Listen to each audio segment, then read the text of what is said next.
Welcome to NTD News Today. Here are today's top stories. A man was released after being detained for questioning in the search for Nancy Guthrie. It's one of several new developments in the case. We have the details. A new jobs report is in, with U.S. hiring showing strength in January and unemployment unexpectedly falling. We have the latest numbers. The FAA lifts a temporary closure of airspace over El Paso, Texas, saying all flights are to resume. The reason behind the temporary shutdown. President Trump meeting with Israeli Prime Minister Benjamin Netanyahu at the White House today. Discussions on Iran are expected as Trump delivers a new warning. A high school shooting in British Columbia leaves 10 people dead, including the suspected shooter, and about 25 injured. Authorities say the victims were at 2 separate locations.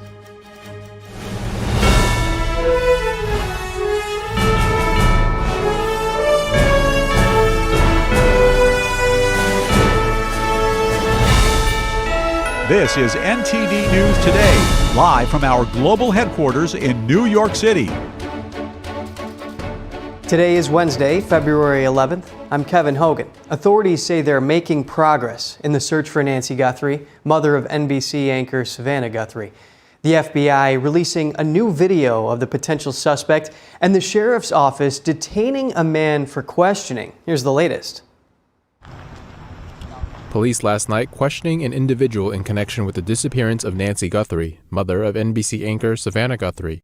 They say they detained the man at a traffic stop near the southern border with Mexico. He was not charged.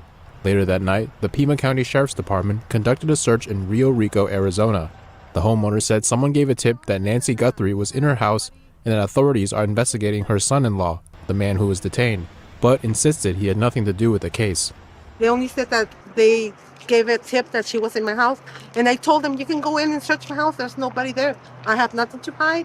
There's nobody in my house, and I don't know what's going on. I mean, do you have any family members that might know? No, they're investigating my son-in-law. He's not have nothing to do with that either. Earlier in the day, the FBI released new images and videos from Guthrie's doorbell camera from the morning of her disappearance. The video shows a person wearing a mask at the 84-year-old's front door. The individual is armed and is carrying a backpack and appears to have tampered with the camera. FBI Director Kash Patel said the Bureau recovered the previously inaccessible images from residual data located in back-end systems. Patel speaking to Fox News about how they got that video. We were able to execute lawful searches and go to these private sector companies and expedite results and then go into their systems and actually excavate material that people would think would normally be deleted and no one would look for. In a social media post following the release of the images, Savannah Guthrie said the family believes her mother is still alive and is urging anyone with information to come forward, though no suspect has been publicly identified. I will say we have made substantial progress in these last 36, 48 hours thanks to the technical capabilities of the FBI and our partnerships, and I do believe we are looking at people who, as we say, are persons of interest. In an email to the Epoch Times, a spokesperson said the Bureau has agents, analysts, and professional staff working day and night with the Sheriff's Department. Authorities say they are also investigating alleged ransom notes sent to the media. The individual detained in the Guthrie case denies that he was involved in her disappearance. Here he is describing his questioning by police while speaking to Fox News. What were they asking you about? Where my whereabouts. Okay. Where did I work? Where was I and all that? But are you ever up in Tucson? yeah, I work in Tucson. What do you do? GLS, deliver packages. Okay, do you think you might have delivered a package to Nancy Guthrie's house? I don't know. Might have been a possibility. I don't know. Yeah, do you ever deliver like Amazon packages or anything? Well, it's kind of the same thing. Yeah. So do you think you may have? Did they indicate that you might have been on her property? You're not sure. Nah, they just came up. They. Until right now, all I know is that they show my in-law a picture of somebody wearing a mask or something, and they supposedly look like my eyes. Right. Okay. That's it. That's all I know. The individual also saying that police had a warrant to search his home, adding that investigators took his cell phone.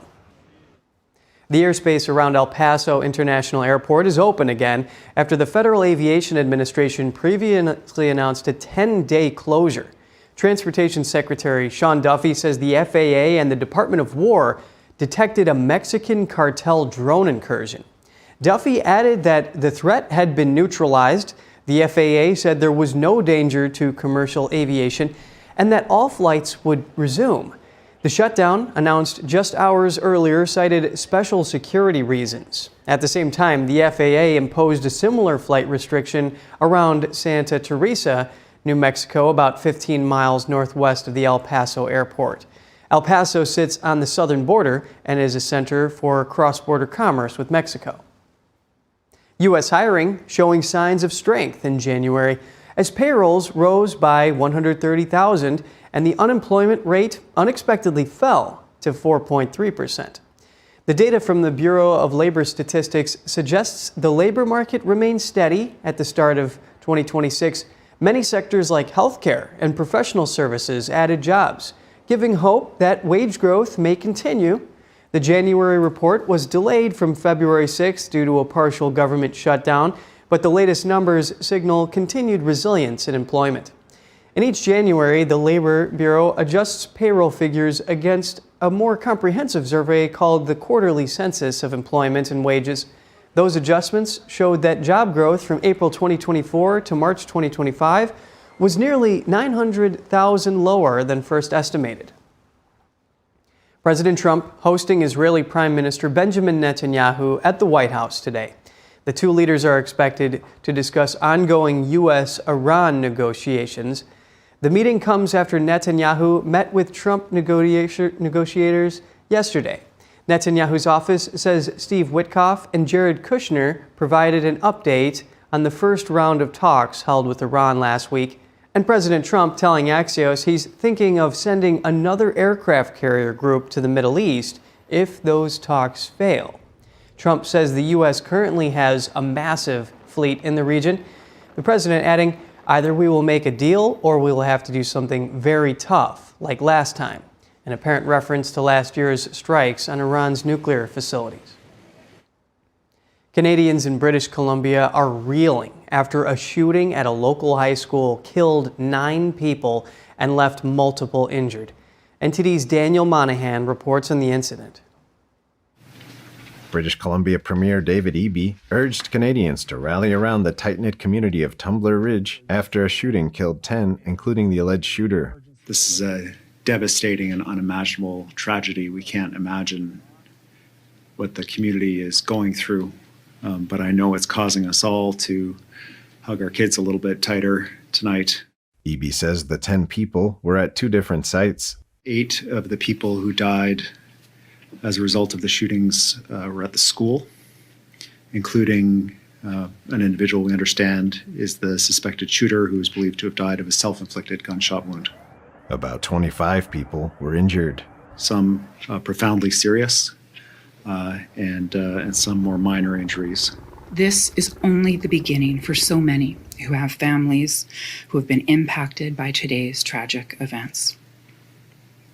The shockwaves of this horrific event will continue to reverberate through the community and throughout the country for some time.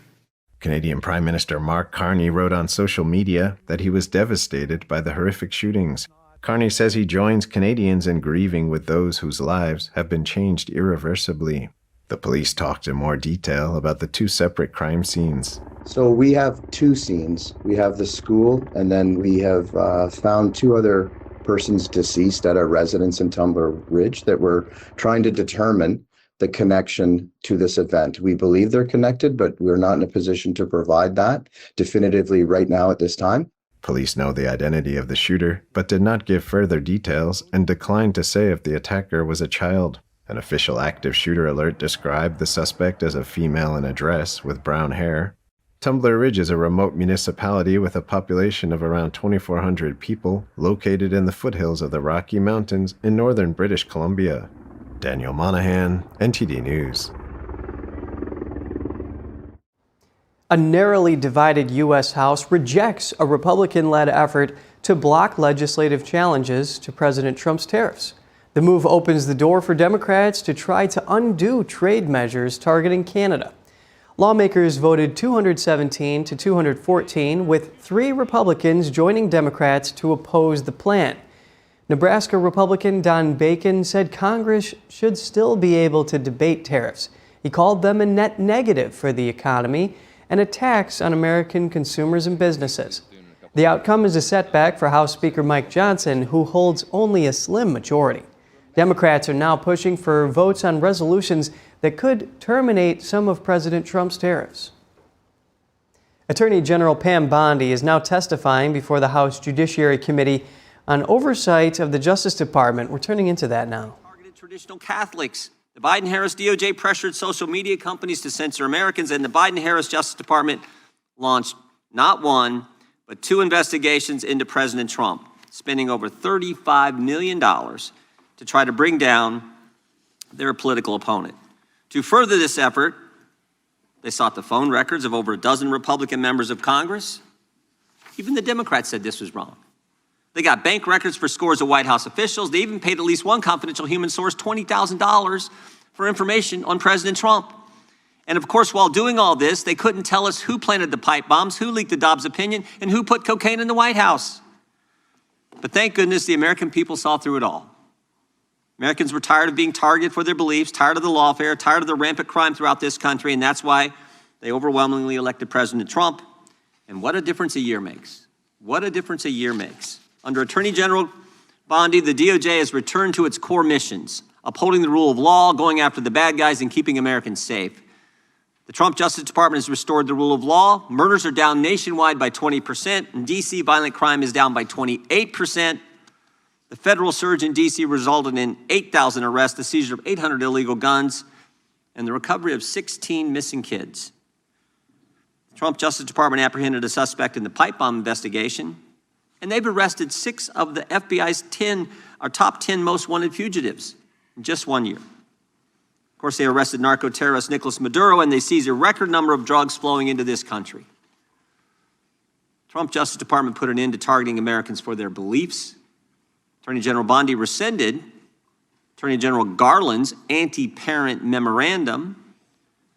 The Department of Justice ended the practices of using the FACE Act to target pro-life Americans. They've refused to tolerate attacks on places of worship and investigations of traditional Catholics that we saw in the previous administration. On her first day, Attorney General Bondi disbanded the Foreign Influence Task Force that was pressuring social media companies to censor Americans. And the Trump Justice Department has ended lawfare.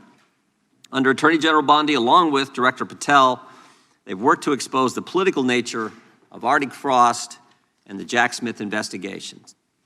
They've turned over hundreds of pages of documents to Congress, and that's why we know, for example, that Mr. Smith paid at least $20,000 to some confidential human source. That's why we know that Jack Smith knew it was unconstitutional to seek to toll records from members. But since the litigation risk was low, and because members would never find out about the subpoena until years later, they charged ahead and violated the Constitution. The Trump Justice Department has changed DOJ policy to require prosecutors to tell judges if NDOs relate to members of the separate and equal branch of government, the Congress. And to top it all off, the Trump Justice Department opened an investigation into the conspiracy behind the Russia collusion hoax. The Justice Department has put common sense ahead of politics. They sued to keep boys out of girls' sports. They secured deals with universities to stop race-based admissions and anti-Semitic practices. And after discovering rampant fraud in Minnesota, the Justice Department, under the leadership of Attorney General Bondi, has established a new national fraud division. In fact, I met with Colin McDonald, who will head that division, last week. I think he's going to do a great job. There's a lot of work to be done in that area, but I want to thank the Attorney General for her great work in the first year on the job, and I want to thank you for being here. With that, I would yield to the ranking member for an opening statement. Thank you kindly, Mr. Chairman, and welcome, Attorney General Bondi. You've got the best lawyer's job in America because your mission is justice and your clients are the American people. But to promote justice for the people, you've got to listen to the victims, like the women seated behind you today. Those are just some of the hundreds of survivors of Jeffrey Epstein's global sex trafficking ring who are demanding that the truth be told and are demanding accountability for the abusers who trafficked and raped them. You still haven't met with these survivors. So with their permission, let me introduce to you the survivors and late survivors' family members who are present today. There's Teresa Helm, there's Jess Michaels, Laura Bloom McGee, Danny Bensky, Liz Stein, Marina Lacerda, Sky and Amanda Roberts, who are the family of the late Virginia Giuffre, Charlene Richard, and Lisa Phillips. Now, you're not showing a lot of interest in the victims, Madam Attorney General, whether it's Epstein's human trafficking ring or the homicidal governmental violence against citizens in Minneapolis. As Attorney General, you're siding with the perpetrators and you're ignoring the victims. That will be your legacy unless you act quickly to change course. You're running a massive Epstein cover-up right out of the Department of Justice. You've been ordered by subpoena and by Congress to turn over 6 million documents, photographs, and videos in the Epstein files, but you've turned over only 3 million. You say you're not turning over the other 3 million because they're somehow duplicative, but we know that there are actual memos of victim statements in there, and you also took down the Department of Justice's prosecution memo from 2019. So it's clearly not all duplicative, but even if it were, why not release it? Just release all the duplicative stuff. In the half you did produce, you redacted the names of abusers, enablers, accomplices, and co-conspirators, apparently to spare them embarrassment and disgrace, which is the exact opposite of what the law ordered you to do. Even worse, you shockingly failed to redact many of the victims' names, which is what you were ordered to do by Congress. Some of the victims had come forward publicly, but many had not. Many had kept their torment private, even from family and friends, but you published their names, their identities, their images on thousands of pages for the world to see. So you ignored the law, and even with over 100,000 employees at your disposal, you acted with some mixture of staggering incompetence, cold indifference, and jaded cruelty towards more than 1,000 victims raped, abused, and trafficked. This performance screams cover-up. Convicted sex trafficker and groomer Ghislaine Maxwell opened the gates of hell to Virginia Giuffre and hundreds of other victims, as Virginia recorded in her remarkable book, Nobody's Girl. But when Maxwell was subpoenaed to come testify before Congress, you and Todd Blanche quickly moved her from a higher security prison to a minimum security camp in Texas, where she's enjoyed 5-star treatment, including catered meals, private gym time, and access to a therapy puppy. All because Todd Blanche, who's utterly failed to investigate the monstrous crimes of Epstein and Maxwell's co-conspirators, spent 9 hours with Maxwell and satisfied himself that she would have nothing untoward to say about Donald Trump, which is your only real interest in the matter, based on institutional performance. But abandoning victims and coddling perpetrators is what you do best. When the FBI opened a criminal investigation into the brutal killing in Minneapolis of Renee Good, a poet and 37-year-old mother of 3, by Trump's masked paramilitary ICE agents, you shut it down. You claim you're investigating the cold-blooded murder of Alex Preddy, an ICU nurse at the VA. But how can we trust the administration when the president and Kristi Noem call Preddy a domestic terrorist and Stephen Miller called him a would-be assassin? Not only do you refuse to share evidence with the state and local investigators and prosecutors in Minnesota, you have blocked their access to the crime scene and the evidence. How are you seeking justice for Marimar Martinez, the Montessori school teacher in Chicago who was shot 5 times by a Border Patrol agent who bragged about it on text? Or the family of Keith Porter, a father of 2 shot and killed by an off-duty ICE agent in LA? Or the family of Silverio Villegas Gonzalez, shot and killed in Illinois minutes after he dropped his kids off at school? There's no sign of any movement at the Department of Justice. You even launched a criminal investigation into Renee Good's grieving widow. How sick is that? But it's even worse. You've turned the People's Department of Justice into Trump's instrument of revenge.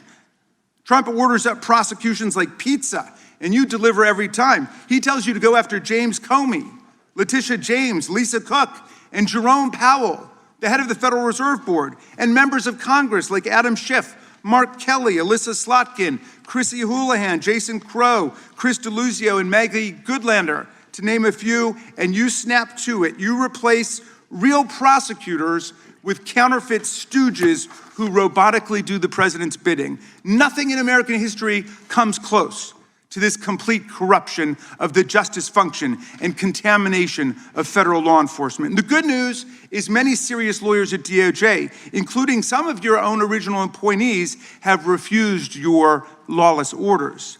Danielle Sassoon, your original pick for acting U.S. Attorney in Manhattan, resigned rather than follow your corrupt order to quash an indictment against Mayor Eric Adams as a political favor from Donald Trump. A Federalist Society member who clerked for Justice Scalia, U.S. Attorney Sassoon refused to participate in this blatantly corrupt scheme. Her top assistant, Hagan Scotton, an Iraqi war vet and two-time Bronze Star recipient who clerked for Chief Justice Roberts, and then Judge Kavanaugh, promptly resigned too, writing to your office, quote, "I expect you will eventually find someone who is enough of a fool or enough of a coward to file your motion, but it was never going to be me." You and the president nominated Eric Siebert, a 15-year career prosecutor, to be your U.S. attorney for the Eastern District of Virginia. But after 5 months of investigating Letitia James and James Comey, he found no evidence to justify criminal charges. So you forced him out.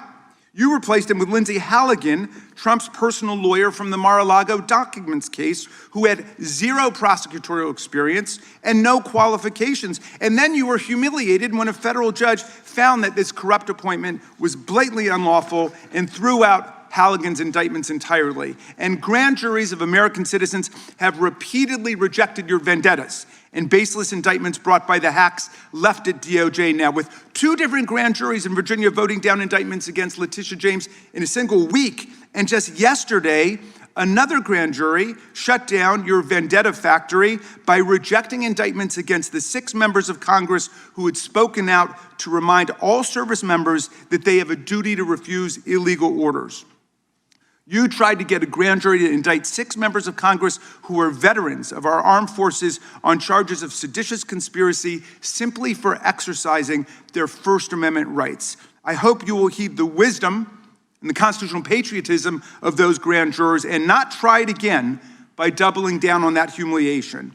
As your best lawyers are sacked for having participated in the January 6th case or just flee for the exits now, your new lawyers keep lying in court. In dozens of cases, they've been excoriated for lying to federal judges. Chief Judge Boasberg, right here in D.C., suggested your Department of Justice perpetrated a fraud on the court. Other judges found your statements to be, quote, inexplicably misleading, patently incredible, totally inconsistent, and so disingenuous that the court is left with little confidence that the government can be trusted to tell the truth about anything.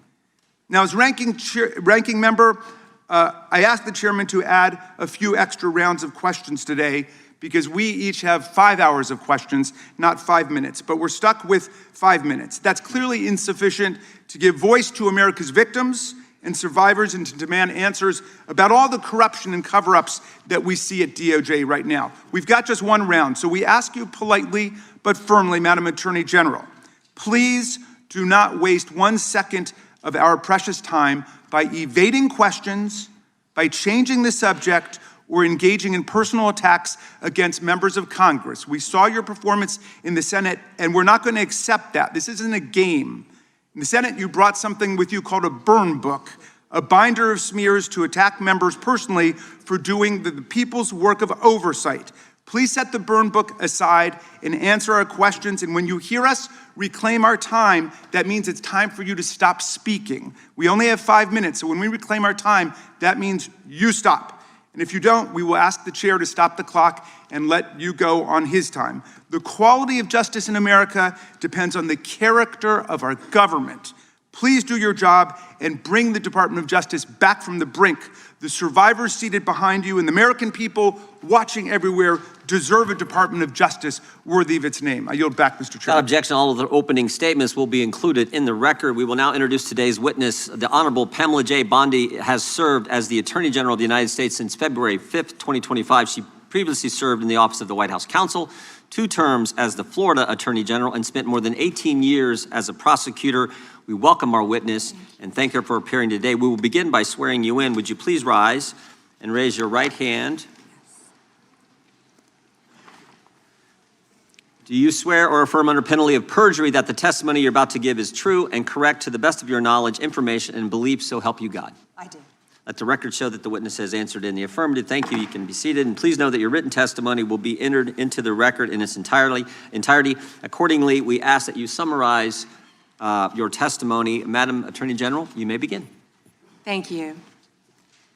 Thank you, Chairman Jordan, Ranking Member Raskin, and distinguished members of this committee.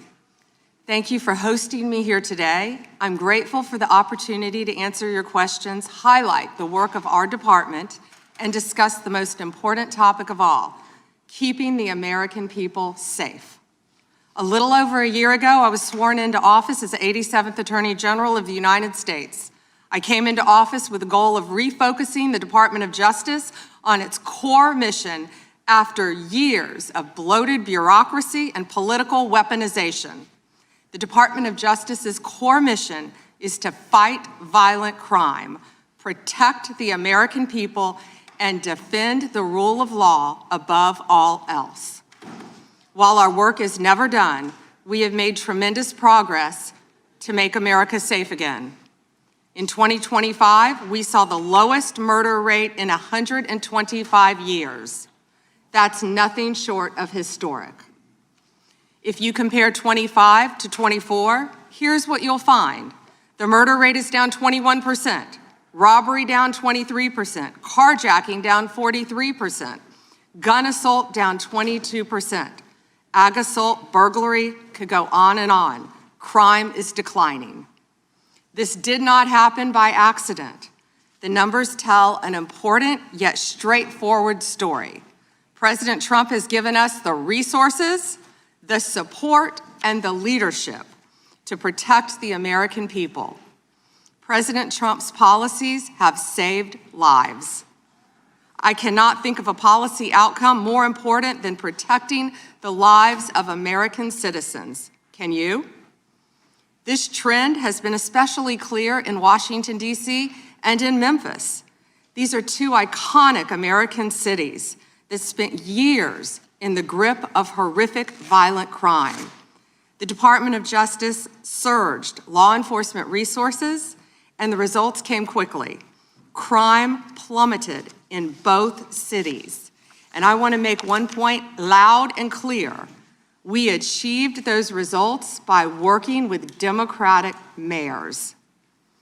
Public safety does not have a party registration. When your constituents call 911, they don't ask for political views of the responding officer. They ask for help.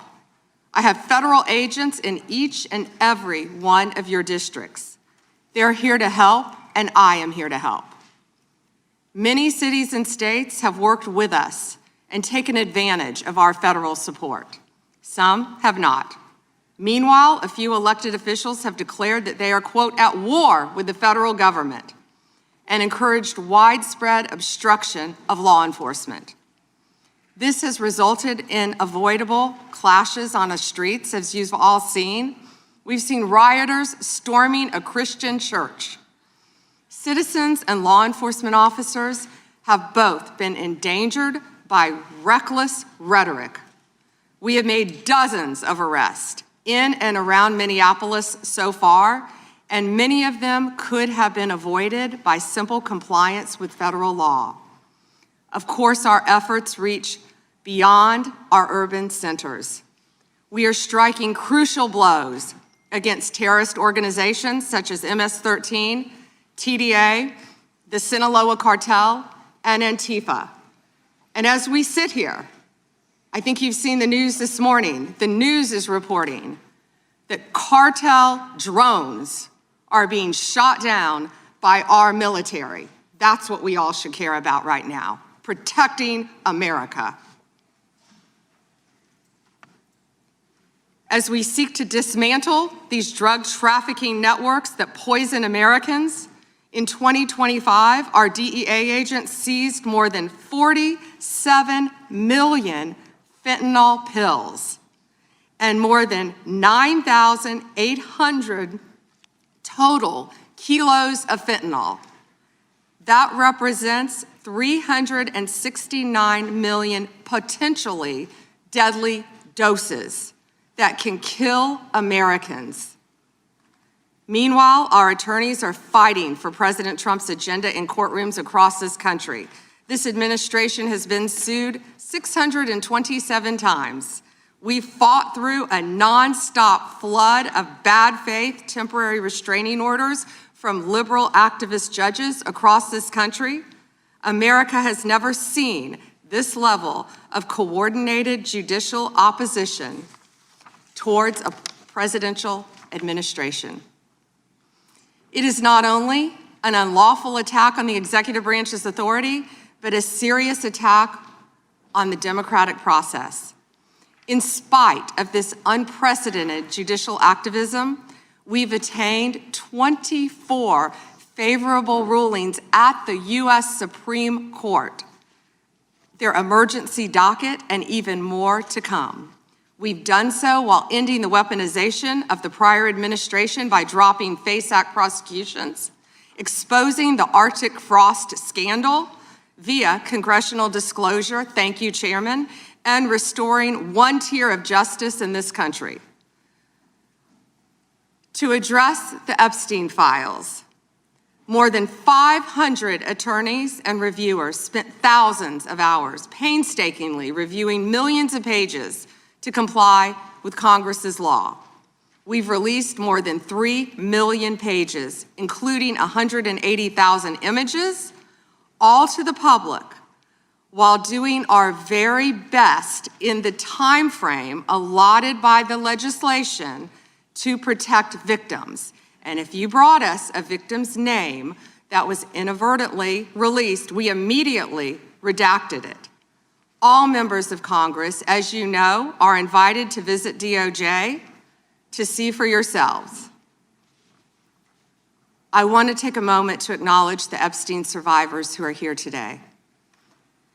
I'm a career prosecutor, and despite what the ranking member said, I have spent my entire career fighting for victims, and I will continue to do so.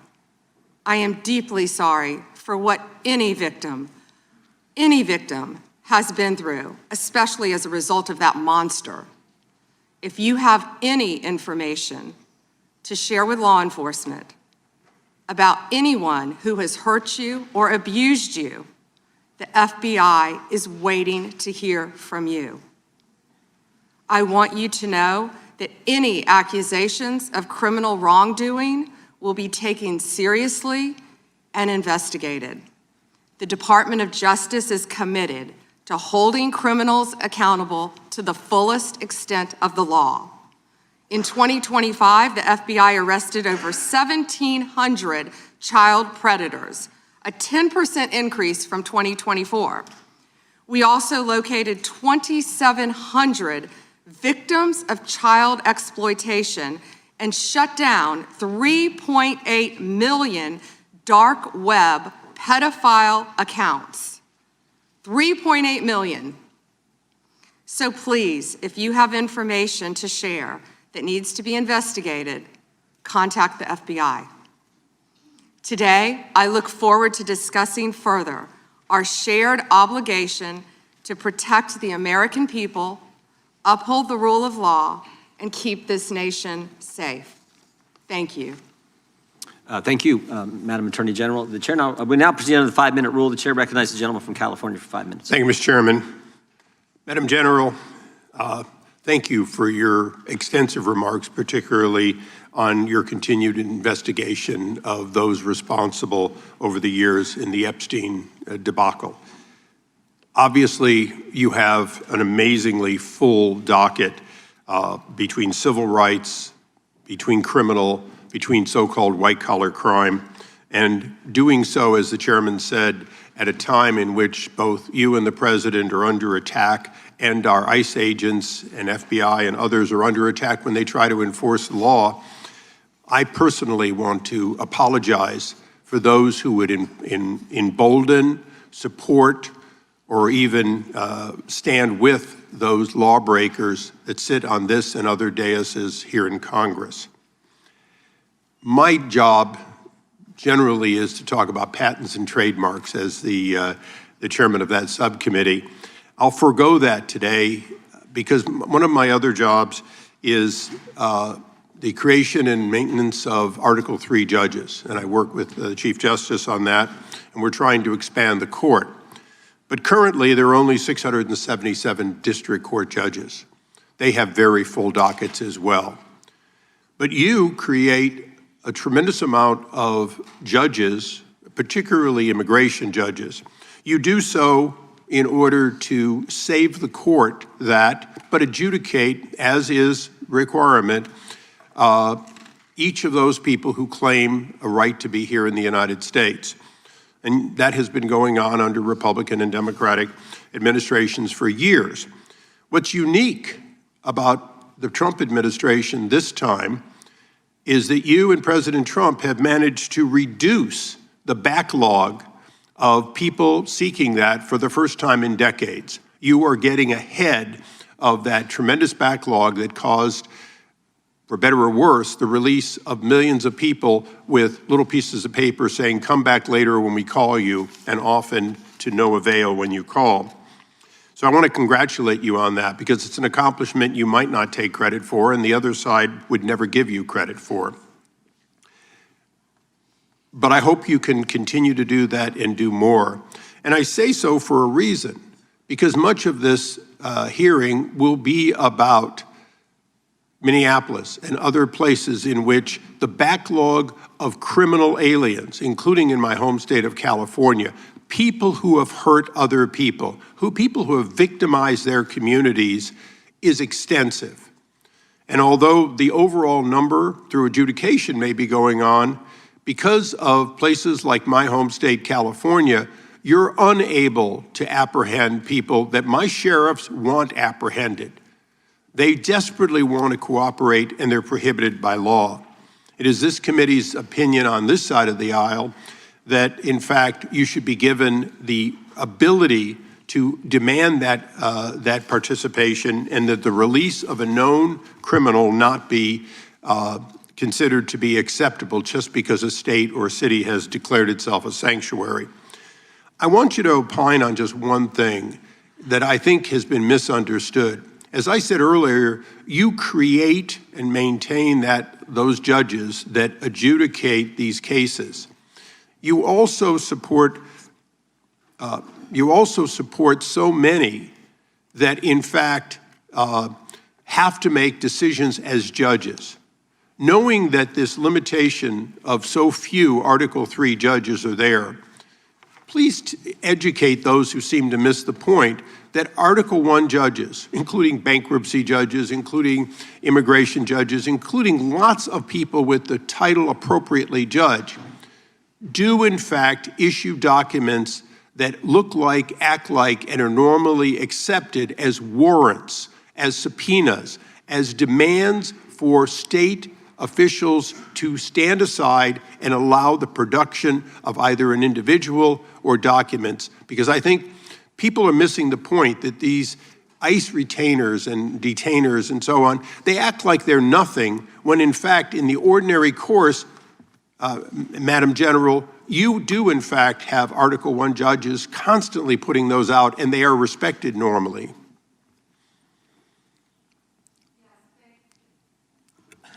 Thank you, Congressman, for talking about all the great judges. And if I could add one thing to that, we are always recruiting and looking for judges. So please reach out to our office for these judges who are handling all these very important matters. We've even added some JAG officers as immigration judges. Thank you. And so we're continuing to do that, but we're always seeking qualified lawyers as well to be part of that. And thank you for highlighting that, Congressman. Thank you. I yield back. Gentleman yields back. The gentlelady from Washington is recognized. Thank you, Mr. Chairman. Good morning, Attorney General Bondi, right here. We are joined in this room by some of the thousands of survivors from Jeffrey Epstein's horrific sex trafficking ring. They have shown such incredible courage in speaking out, in demanding accountability to bring the predators and pedophiles to justice. The Epstein Files Transparency Act required your Department of Justice to disclose the perpetrators connected with Epstein's criminal activities and to redact the information of survivors to protect their identities. Let me show you what actually happened. First, in violation of the law, your department has shown a pattern of redacting the names of powerful predators. Here behind me is one example of an email from Epstein to a man whose name was redacted. The email reads, quote, "Where are you? Are you okay? I loved the torture video." Only after members of Congress demanded that we see the unredacted files did the world learn the name of this individual, Sultan Ahmed bin Sulayem, the chairman and CEO of a company that had financial ties to President Trump's business and personal ties to Trump's advisor, Steve Bannon. Second, the survivors were not similarly protected, also in violation of the law. Here is another email titled Epstein Victim List. We have blurred the names of the survivors for their protection, but your Department of Justice initially released this list of 32 survivors' names with only one name redacted, along with numerous files that disclose not only the names, the emails, and the addresses of survivors, but also nude photographs and even the identities of Jane Does who had been protected for decades until your department released their names. Survivors are now telling us that their families are finding out for the first time that they were trafficked by Epstein. In their words, quote, "This release does not provide closure. It feels like a deliberate attempt to intimidate survivors, punish those who came forward, and reinforce the same culture of secrecy that allowed Epstein's crimes to continue for decades." To the survivors in the room, if you are willing, please stand. And if you are willing, please raise your hands if you have still not been able to meet with this Department of Justice. Please know for the record that every single survivor has raised their hand. Attorney General Bondi, you apologized to the survivors in your opening statement for what they went through at the hands of Jeffrey Epstein. Will you turn to them now and apologize for what your Department of Justice has put them through with the absolutely unacceptable release of the Epstein files and their information?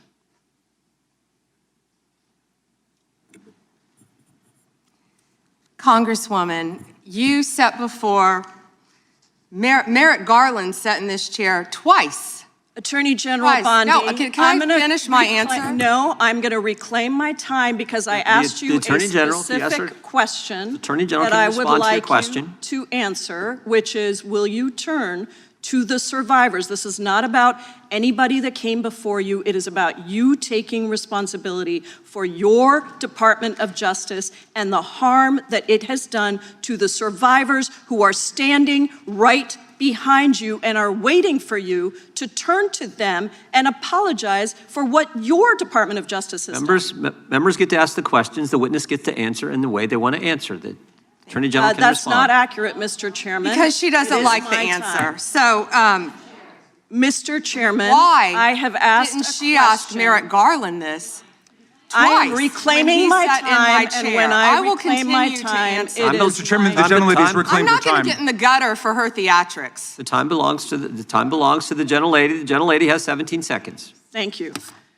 you're not going to answer this question. So let me just Chairman, say I'll this. direct it to What you. a massive cover-up. No, I'm answering a question. Chairman, will you restore her time? The witness is I'm not interrupted. gonna get in the gutter with this woman. Stop the She's time doing and theatrics. let me have my The time. gentlelady from Washington controls the time. The gentlelady has 17 seconds. You can proceed with your final Thank you. 17 seconds. What a massive cover-up this has been and continues to be. Donald Trump made the release of the Epstein files the center of his political campaign because he thought it would benefit him. Then you got into office, Attorney General, claimed to have a client list, only Regular to order. then say that there was no list. Your deputy, Todd Blanche, met alone with Ghislaine Maxwell and transferred her to a minimum security prison. And now you continue the cover-up. And I wish that you would turn around to the survivors who are standing right behind you and on a human level, Chairman, apologize The chair now to recognizes them the chair. on what you have done. Time of the gentlelady yield expired. back. The gentlelady, you have no time to yield back. Theatrics. We appreciate that. We appreciate the thought. And I would argue the central issue in the last election, the presidential election, was securing the border. The gentleman from Arizona who knows something about securing the border is up for 5 minutes. Thank you, Mr. Chairman, and thank you, Attorney General Bondi, for being here today. In 2022, Lafarge, which is a French cement company, pled guilty in U.S. federal court to participating in a criminal conspiracy with ISIS.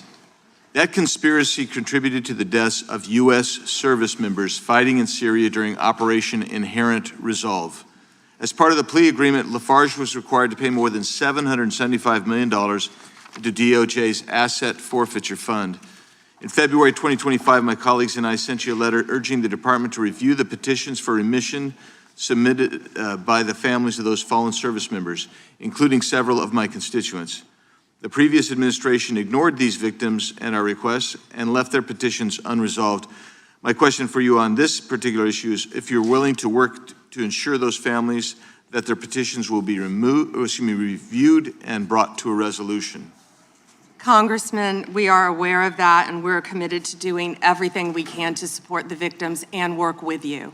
Thank you for that question. Yeah, appreciate your answer. And now let's go to something that is also pressing that I've been working on for years, and this is the FISA Section 702 and Arctic frost. In January 2025, you testified before the U.S. Senate and agreed with Senator Lee that, quote, anytime an American citizen's private communications are intercepted or stored, whether through incidental collection or otherwise, those communications should not be searched without some showing of probable cause, close quote. You still hold that view today, I assume? Yes.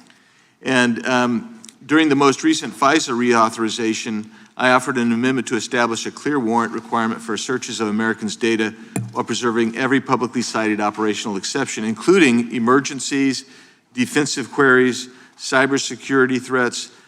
And my intent was to ensure the Department of Justice could continue to keep Americans safe while also ending warrantless searches of U.S. persons' data. Are there any additional circumstances or exceptions that you believe must be included to ensure DOJ can continue to operate effectively while still protecting American citizens' data and privacy? Yeah, Congressman, we are committed to working with Congress to uncover weaponization and other misconduct by Jack Smith, by others, Arctic frost, everything that happened under the past administration. And we are committed to working with you on that. And we are working with Chairman Jordan, with the House Intel, with all of my fellow cabinet members on resolving that issue. Well, thank you. And I'm glad you brought up Arctic frost because Section 702 was used in the Arctic frost investigation. It was. And information derived was used by Special Counsel Jack Smith. And my question has always been, and no one's been able to answer this, is what was the legal predicate for using a foreign intelligence authority in the Arctic frost investigation? Have you been able to ascertain any legal predicate? Congressman, what I can tell you today is that has been referred to my office. I can't discuss anything regarding that because it is very active and ongoing. And you probably can't answer this one either, but I really want to know if Section 702 queries related to that matter involved members of Congress, which we know at some level it did, congressional staff, which we know at some level did. We've heard that journalists or other U.S. persons not suspecting of acting as foreign agents were also caught up in that. Can you answer that question and say whether queries did cover all those groups I just identified? It is a very active pending investigation within my office. However, I believe many members of Congress have stated that their phones were part of Arctic frost. We are well aware of that, and we are taking this very seriously, and this is a very active investigation. And I would keep going and say, if any member of the Democrat Party, if any of them, if that had happened to them, we would take that just as serious as we do. And they should be jumping up and down, screaming, supporting you and what you want to do, because this should be a bipartisan issue. Well, I hope it is a bipartisan issue. You know, I'll just leave with these last couple of questions, which I'm sure fall into the same investigation privilege. But that's this: how many such queries were actually conducted overall? This is outside Arctic frost in the prior year by the FBI or other intelligence community. And particularly, we really need to know what were the legal standards applied? Did they use probable cause? Did they use reasonable articulable suspicion? Or did they have no individualized suspicion and just were gathering up information? And that's beyond the investigation regarding Arctic frost. I don't expect you to have that information today, but if you can help get that information so we can understand the extensive nature of this continued misuse of 702, it would be very particularly helpful. And it was extensive. Yes, Congressman. Thank you. Time of the gentleman has expired. I have a UC, Mr. Chairman. And that is the gentlelady from Texas. I ask unanimous consent to enter into the record. El Paso airspace reopened after FAA quickly rescinds 10-day flights restriction. This was published by the Texas Tribune on February 11th, 2026, and it says it was because of an impasse with the DOD over the use of unmanned military aircraft and not triggered by Mexican cartel drones. Without objection. Point of order, Mr. Chairman. I didn't hear back about the second round of questions. I assume that's not happening. I just want to be able to assure the members, certainly on my side, if not both sides. That's not a point of order. No, that every member will get 5 minutes with the witness. Will there be 5 minutes for each? Yeah, you get 5 minutes, yeah. With the witness, okay, yeah. Very good. Yeah, okay. And are you up next? Gentleman from New York is recognized. Mr. Chairman, I want to begin by acknowledging the survivors of Jeffrey Epstein's horrific abuse who are in the room with us today. I want to thank all of you for your bravery in speaking out. And I want to say that you and the other survivors of these heinous crimes deserve better from this Department of Justice. In particular, it is shocking that the department did not redact the names of Epstein's victims, but it did redact the names of their abusers. I don't know whether this was done out of incompetence or whether it was deliberate and malicious. But either way, it is completely unacceptable. Even more troubling, the DOJ has failed to bring any of these perpetrators to justice. Instead, it has engaged in a relentless pursuit of Donald Trump's perceived enemies. I want to focus on just one example. The Attorney General of my home state of New York, Tish James. This DOJ has been hell-bent on securing an indictment against Ms. James for something, anything, simply because she held Donald Trump's companies accountable for years of financial fraud. And indeed, the department manufactured an investigation against her for alleged, quote, mortgage fraud. But the U.S. attorney leading the investigation, Eric Siebert, a Trump appointee, refused to bring charges against Ms. James because there was simply no evidence. Unfortunately, a prosecutor who refuses to do Trump's bidding has no place in this DOJ, so Mr. Siebert was forced out. Trump could not contain his fury that he expressed to you in a social media post addressed to you by name. I'm sure you've seen it. Quote, I fired him and there is a great case, he wrote to you about Mr. Siebert. Then we moved down. We can't delay any longer. It's killing our reputation and credibility. They impeached me twice and indicted me 5 times over nothing. Justice must be served now. And obviously, you followed that order. Lindsay Halligan, Trump's former defense lawyer who had never prosecuted a case in her life, was installed to replace Mr. Siebert, and it was clear that part of her mandate was to go after Ms. James. Halligan immediately sought an indictment which a court dismissed because Halligan was illegally put into the role. But your department was undeterred, and not once, but twice, it tried to indict Attorney General James in separate courts. Both grand juries rejected you and refused to indict her. It is practically unheard of for a grand jury to refuse an indictment.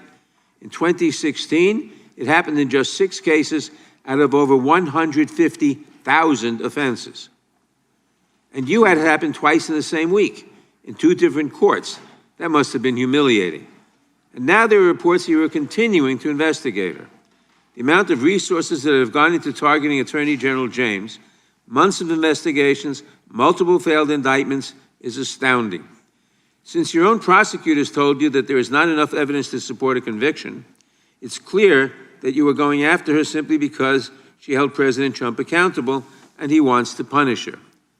And she is just one name on a long list of Trump political enemies that DOJ is reportedly targeting. From Jerome Powell and Lisa Cook at the Federal Reserve to James Comey, numerous Democratic members of Congress, John Brennan, Jack Smith, Democratic officials in Minnesota, Chris Krebs, Miles Taylors, and more. And those are just the ones we know about. In contrast to these politically motivated investigations, grasping at something they can charge their enemies with, we now have concrete evidence of disgusting criminality revealed in the Epstein files. So I really have just one question for you. How many of Epstein's co-conspirators have you indicted?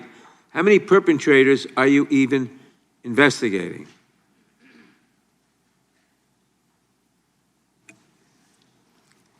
First, you showed it. I find it. How many have you indicted? Excuse me. I'm going to answer the question. Answer my question. No, I'm going to answer the question the way I want to answer the question. No, Your you're going to answer theatrics the are question the ridiculous. way I asked it. Chairman Jordan, I'm not going to get in the gutter with these people, but I'm going to answer the question. How many have you indicted? Again, the time belongs to Reclaiming my time. The time belongs. I think it's very interesting. Reclaiming my time. I think it's very interesting. You can when reclaim he your talks time. about they indicted, Mr. the president said they indicted him twice. Mr. Chairman, please stop the clock and restore his time. Okay, here we go with these Committee will be in order. theatrics. The time belongs to the gentleman from New York.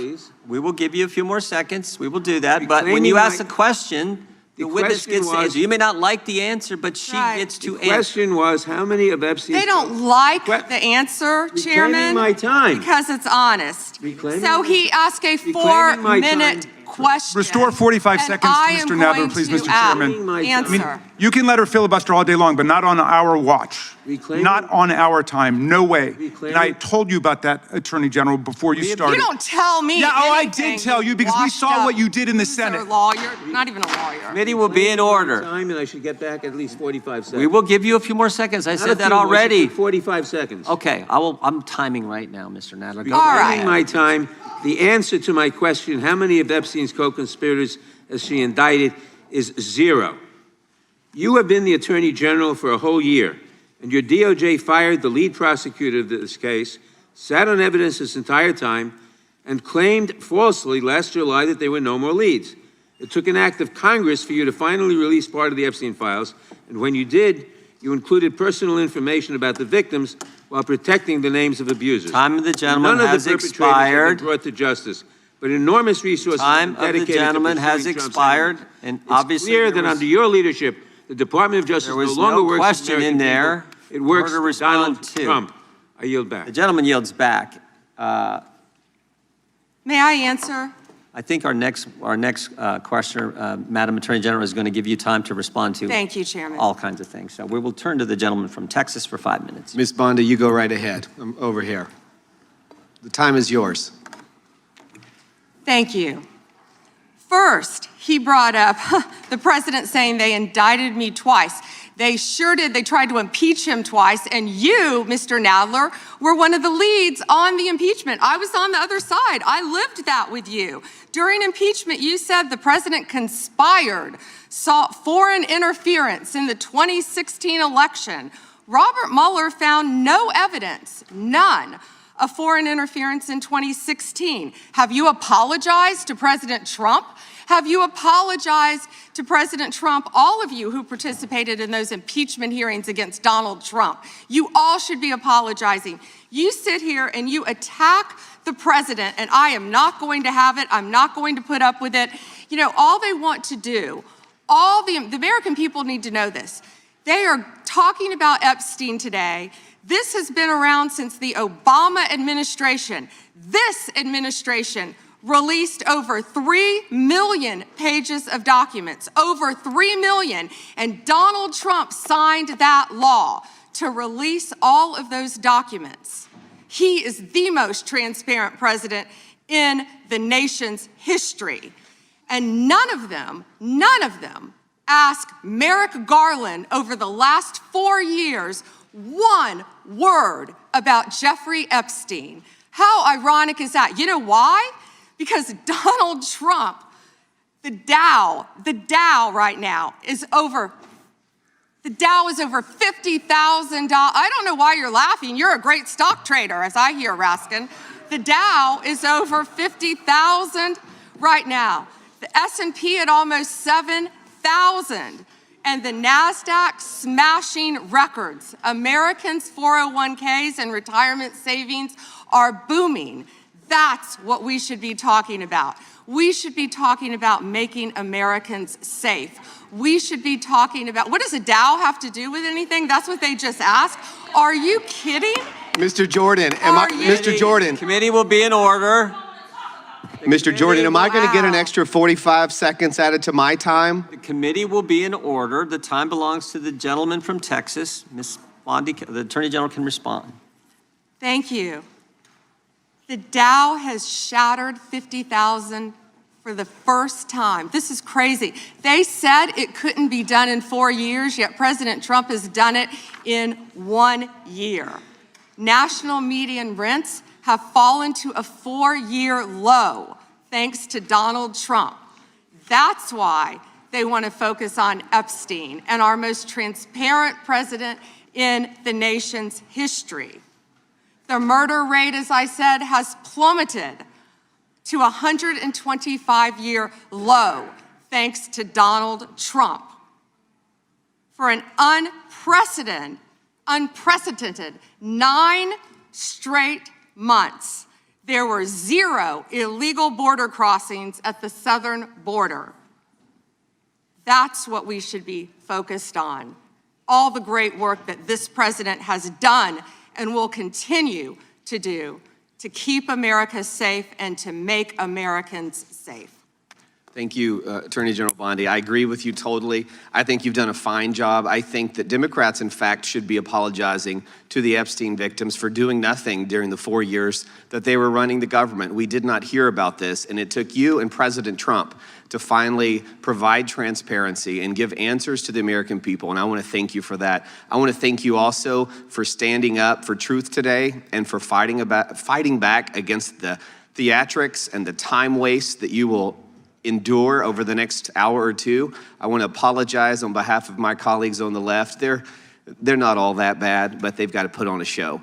And I'm sorry that you have to go through that. And I would like to yield the last, I'd say 40, even 40 is 80 seconds. The clock says 40, but I've got 80 seconds since I was so rudely interrupted, and I'll give all 80 seconds to Chairman Jordan. And I would just yield to the Attorney General if she has anything to add. I'm fine to continue. Thank you, Chairman. All right, the chair now recognizes, the gentleman yields back. The chair recognizes the gentlelady from California.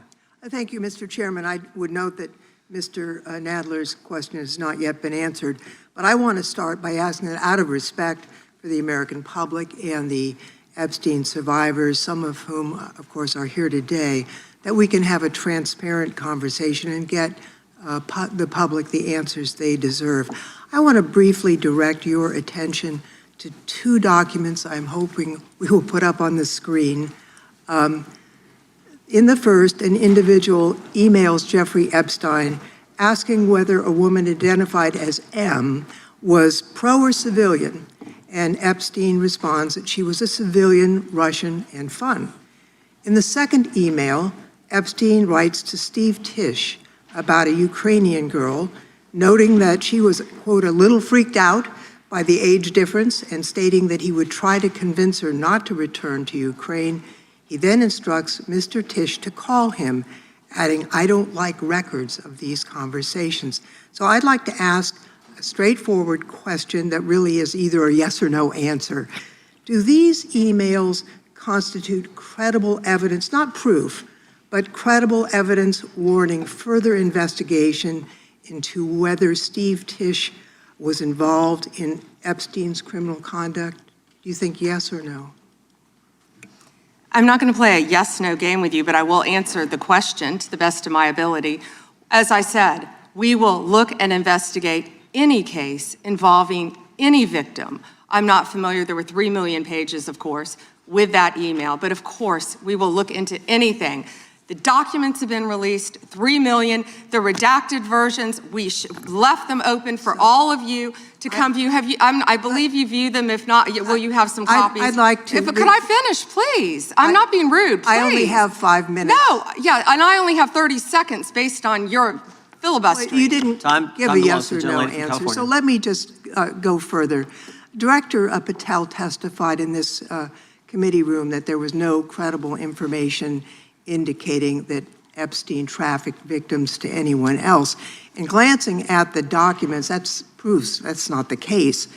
In July, your department issued a memo stating that it had conducted an exhaustive review of the Epstein files and concluded that no additional individuals would be charged. So I did go over to the Department of Justice yesterday. I would note that 400 and all our 35 members are in the House, and there's 4 computers.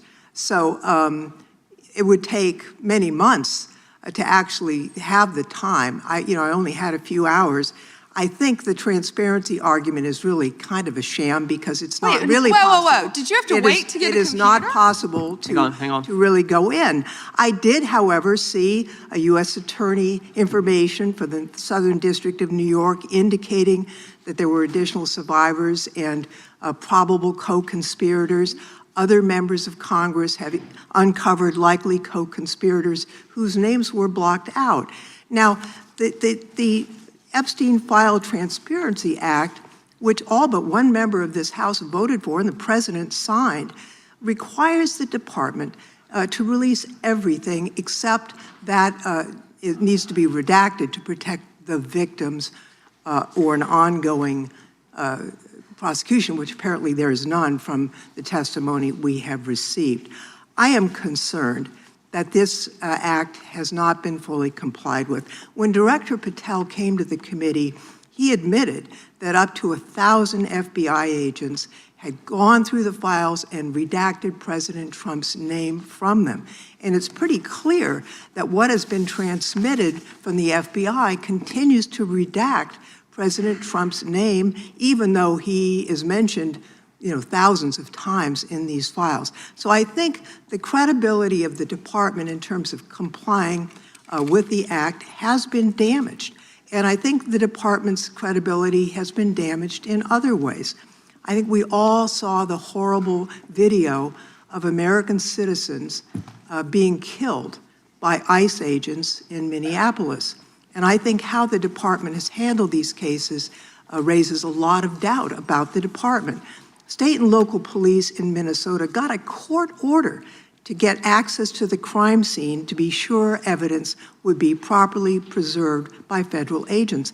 But they took the agents defied the court order, and in a departure from general policy, the DOJ is not collaborating with state and local law enforcement on these homicides. So I really think that is a disgraceful approach to the homicides of American citizens and really does nothing to bring credit to your department. And Mr. Chairman, I would yield back. Gentleman yields back. May I answer? Attorney General can respond. I find it interesting that she keeps going after President Trump, the greatest president in American history. And if they could maintain their composure, this isn't a circus, this is a hearing.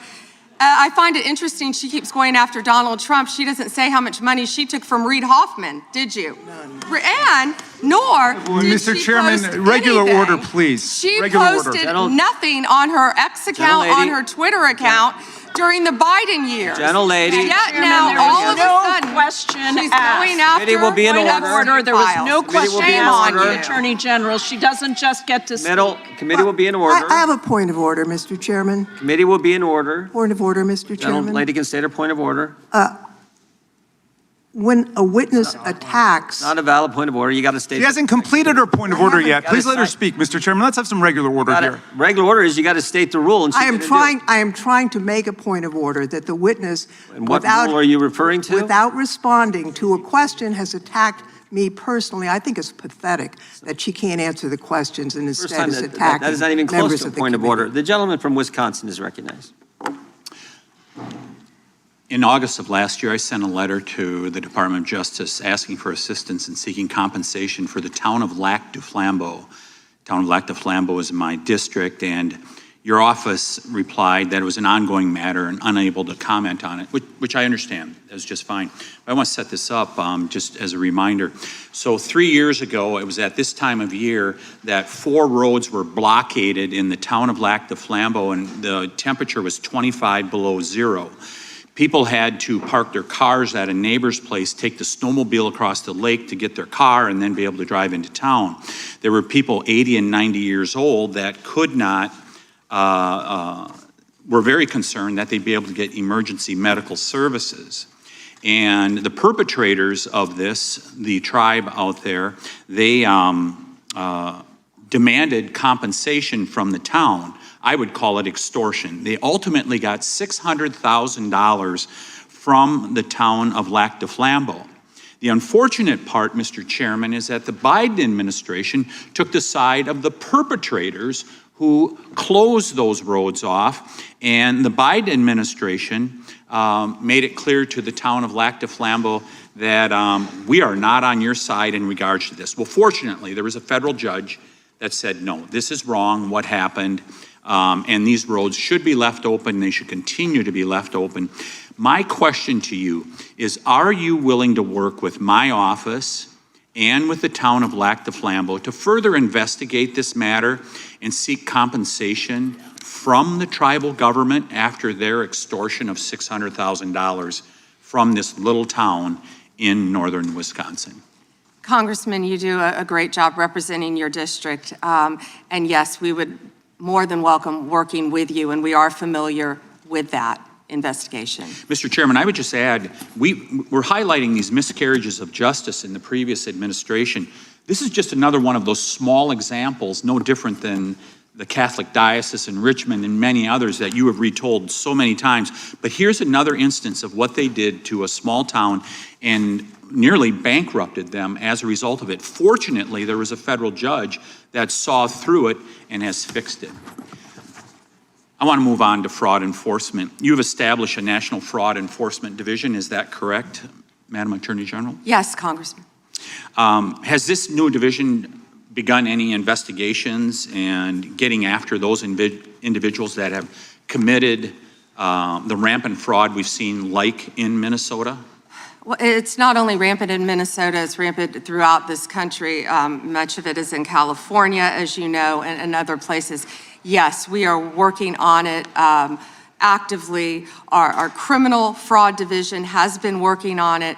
We are expanding that. It was the Vice President's idea to come up with this amazing separate fraud division, which we are establishing and going nonstop, not only to expose the fraud in Minnesota, but around the country. It's taxpayer dollars that have been stolen from the American people, and we are committed to recovering that money and holding those people accountable. Mr. Chairman, I would remind everyone here, why did this happen in Minneapolis? Why did federal law enforcement have to go to Minneapolis? Because of industrial scale fraud.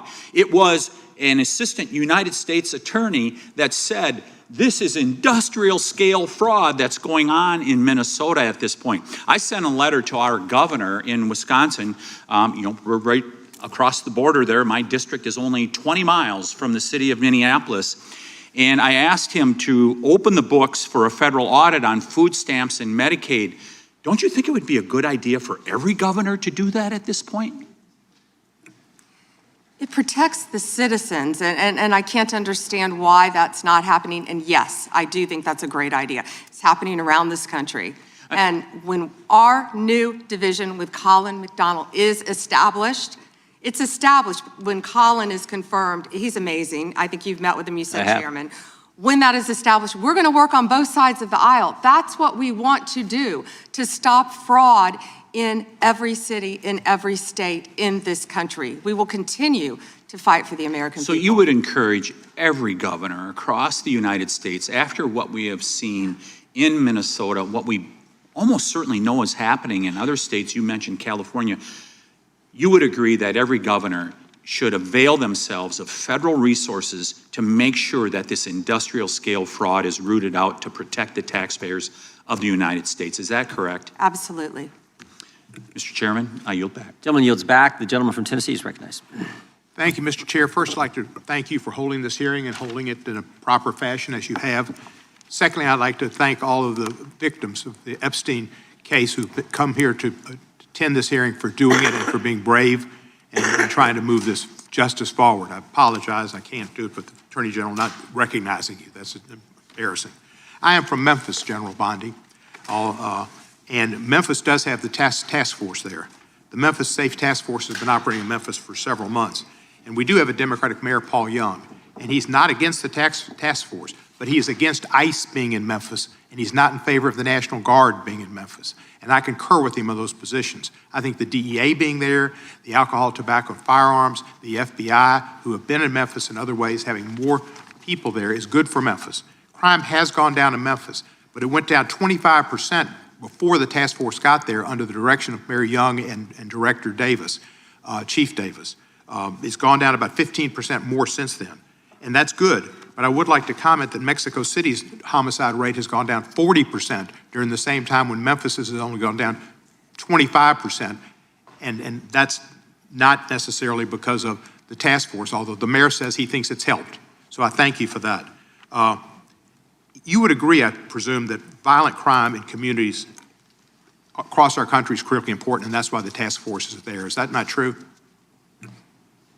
Yes, and if I can just add to that, I think the surge, the FBI, our FBI under the leadership of Director Patel, came in and did a surge in Memphis. Earlier. Prior to the task force. Yeah, and thank you for saying that about Mayor Young. He's been great to work with, and thank you. He's a good guy. He's a very good guy. One problem I've got with where we are in priorities here.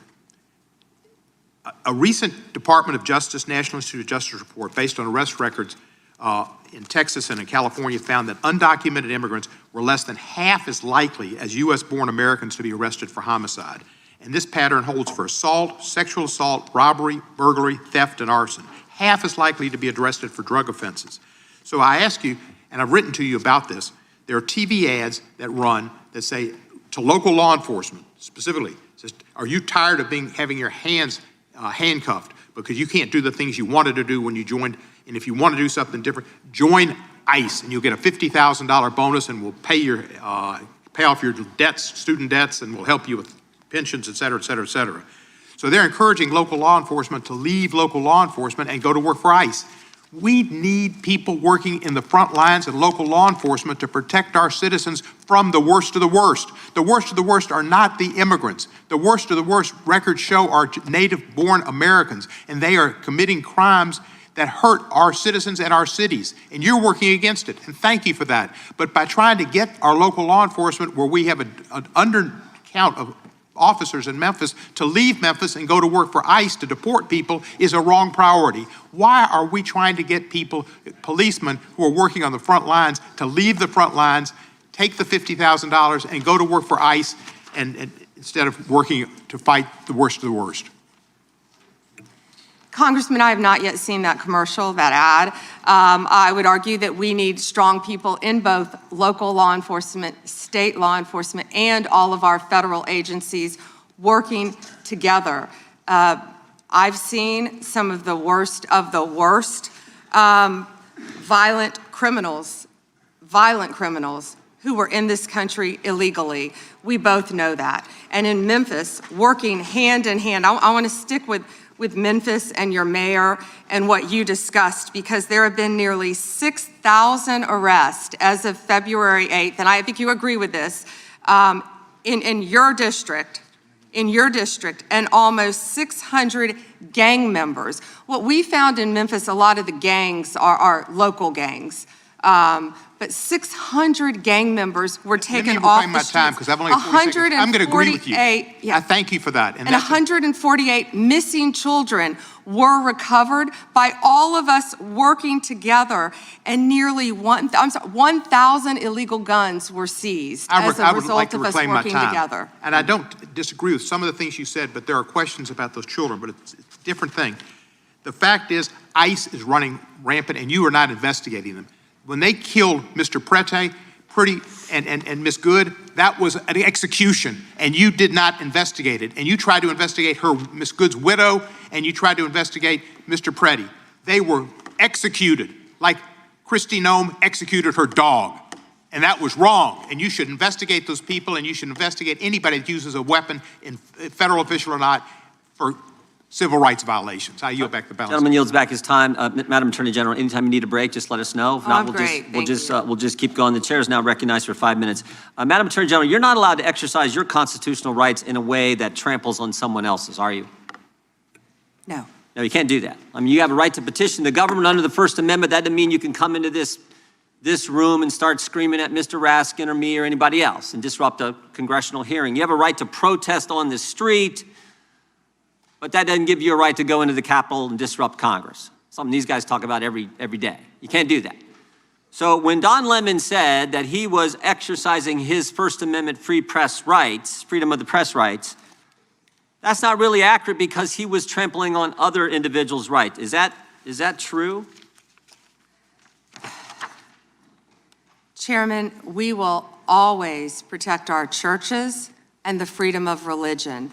And yes, that's accurate. First right mentioned under the First Amendment, freedom of religion, freedom to practice your faith the way you think the good Lord wants you to, right? That's right, under the federal government. And isn't it true that Mr. Lemon met at a shopping center with the rioters who entered City's church in St. Paul, met with them prior to marching to the church? He did meet, and this is a pending case right now, so I will only stick to what is in the four corners of the unsealed indictment, if I could, Chairman. Yeah, I'm There's a lot more that will come out. But under the four corners of the indictment, yes, he did. They had an operation called Operation Pull-Up. They said they were gearing for a resistance. They met in a parking lot, and they caravanned to a church on a Sunday morning when people were worshiping together. And Mr. Lemon said that he live streamed before entering the church with the rioters. Didn't he say we're going to head to the operation? Didn't he say this he said this on camera, is that right? Yes, Chairman, yeah. And more. That he was in Minnesota and that, as you said, they were gearing up for an operation. So you can't do that. This is why this is, I think, so important that this guy be held accountable, and I think why you guys have charged him and indicted him. Moving to a second subject here. Will John Brennan be indicted? Mr. Brennan lied to the committee, which you're not supposed to do. Last Congress, when we deposed him, he definitely, 18 U.S.C. 1001, we're all familiar with it. He lied to the committee, and the committee, the Congress, and I think the country would like to know if, in fact, he's going to be indicted for lying. And here's why it's so important. I'll give you a chance to respond. Here's why it's so important. It wasn't just that he lied to us, it's what he lied to us about. He lied to us about when all this weaponization against the President of the United States started. He lied to us about the dossier, and specifically what role the dossier played in the intelligence community assessment. Because we know back when President Trump was first elected, first term, this is when it all started, which led to the Mueller and to the impeachment and to the Jack Smith and all the stuff that's happened in the last decade. But it began here, and he lied to Congress about the role he played. And I just want to read a couple of things he said during that deposition before I give you a chance to respond. Mr. Brennan, when asked a question, said the CIA was not involved at all with the dossier. He said it was their purview, FBI's purview, and not ours. He also said the CIA was very much opposed to having any reference or inclusion of the Steele dossier in the intelligence community assessment. Well, that's interesting because declassified information that was declassified this past summer by the CIA says something entirely different. It says, Brennan, I want to put this one up if we have it. It says, Brennan ultimately formalized his position in writing, stating that, quote, this is released by the CIA Director Ratcliffe, my bottom line is that what I believe that information warrants inclusion in the report. He was further asked by an CIA official. The same officer said when he approached the director and asked that the director refused to remove it after being explained this wasn't good, With the dossier's many flaws, he said, yes, but doesn't it ring true? So this is John Brennan using that document to change intelligence community assessment, which I think led to all the stuff we've seen over the last decade. And I think this committee in the country, Congress in the country, like to know if Mr. Brennan is going to be indicted. What I can confirm is that we have received a referral from you, Chairman Jordan, to investigate John Brennan. His attorneys have made some public statements, but the department is still bound, of course, by our longstanding policy of not discussing matters. What I will say today, I can't confirm nor deny whether there is a pending investigation, but what I will say is no one is above the law. Mr. Chairman, Weaponization has ended. Yeah. Point of order, Mr. Chairman. Gentleman from New York is recognized for a point of order. If we want to know whether Mr. Brennan will be indicted, you should just ask the president. Not a point of order, but I appreciate you trying to make it one. The gentleman from Georgia is recognized. Thank you, Mr. Chairman. General Bondi, it's been reported that there were at one point 1,000 personnel assigned to the task of identifying and scrubbing Donald Trump's name from the Epstein files. Were those reports accurate?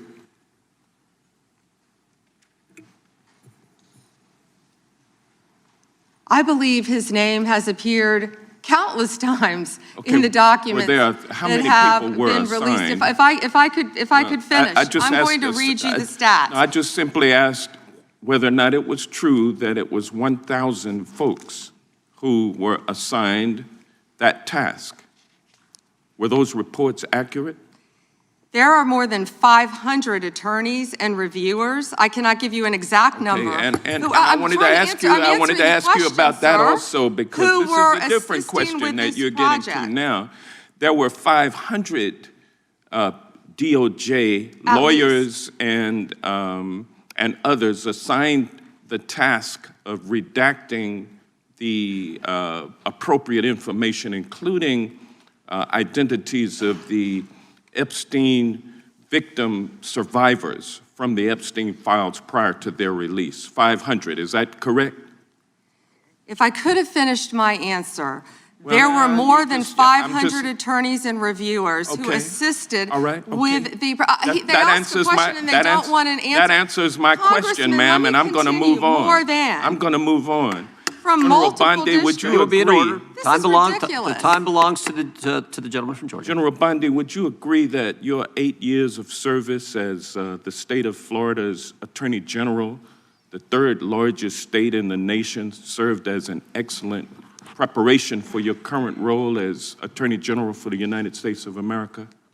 Not only that, I was a career prosecutor for 18 years. And for 18 years. And for 18 years, he asked a question and doesn't want an answer. This is theatrics. Well, no, for 18 years, you prosecuted serious felony cases, including drug cases, correct? Oh, I prosecuted homicides, I prosecuted capital cases, I prosecuted domestic violence cases, I prosecuted multiple cases, and that's why I feel for all of these victims. And did you ask Merrick Garland this when you were sitting before him, sir? You also prosecuted sexual assault cases and child sex trafficking cases, correct? I answered that question earlier. I prosecuted multiple cases when I was a prosecutor. Bottom line, you're an experienced and seasoned. For 18 years. Mr. Chairman, will you reminder of the rules? The time belongs to the member of the committee. You are a seasoned and experienced prosecutor, correct? I think we've established that. Yes or no? Does he want an answer or not? I think he wants to say I don't want a yes or no answer. I think he wants to say I want a yes or no answer, but I'll live with what you have already said. Let me ask you this question. Clearly, in the prosecution of sexual assault cases, you are acutely aware of how important it is to protect the identity of victims of sexual assault, correct? I have addressed this multiple times. I think others were cutting me off when I was trying to. Well, I just simply asked, are you aware of the fact that it's vitally important to protect the identity of sexual assault victims as you prosecute the people they accuse of assaulting them? Isn't that correct? Excuse me. As we have said multiple times, Protection of the protection identity of all victims of the victims are is protected. so very Who are important. protected under? Do you want me to answer or do you want to interrupt? Well, because you're not answering the question. You do a Jekyll and Hyde kind of routine around here, and I just want you to answer my questions. What does Jekyll and Hyde mean? Can you explain it means that? you're nice to the Explain Republicans and you turn like Hyde on Democrats. But let me ask you this, ma'am. We have the Epstein victim survivors here today. Representative Jayapal asked a simple question. If you would be so kind and honorable as to turn around and face them and apologize to them for outing them. I mean, how many lives have been derailed because your department was either sloppy and incompetent or willfully trying to intimidate and punish these ladies for coming forward? The time of the Which gentleman, was it? The time of the gentleman has expired. The gentleman yields back. The chair now recognizes the gentleman from Wisconsin for 5 minutes. Attorney General Bondi, my colleagues on the other side of the aisle have spent the past several months attacking the administration for doing exactly what the American people wanted when they overwhelmingly elected President Trump, securing our border and enforcing our immigration laws. I find it a bit ironic because this is the same party who just a few years ago were openly supporting strong immigration enforcement after witnessing criminal illegal aliens wreak havoc on the American communities. I have a short video I just wanted to play. Of immigrants. We're also a nation of laws. Undocumented workers broke our immigration laws, and I believe that they must be held accountable. They've committed a crime, deport them. No questions asked, they're gone. No great nation can be in a position where they can't control their borders. While we need to address the issue of immigration and the challenge we have of undocumented people in our country, we certainly don't want any more coming in. Every place in this country are rightly disturbed by the large numbers of illegal aliens entering our country.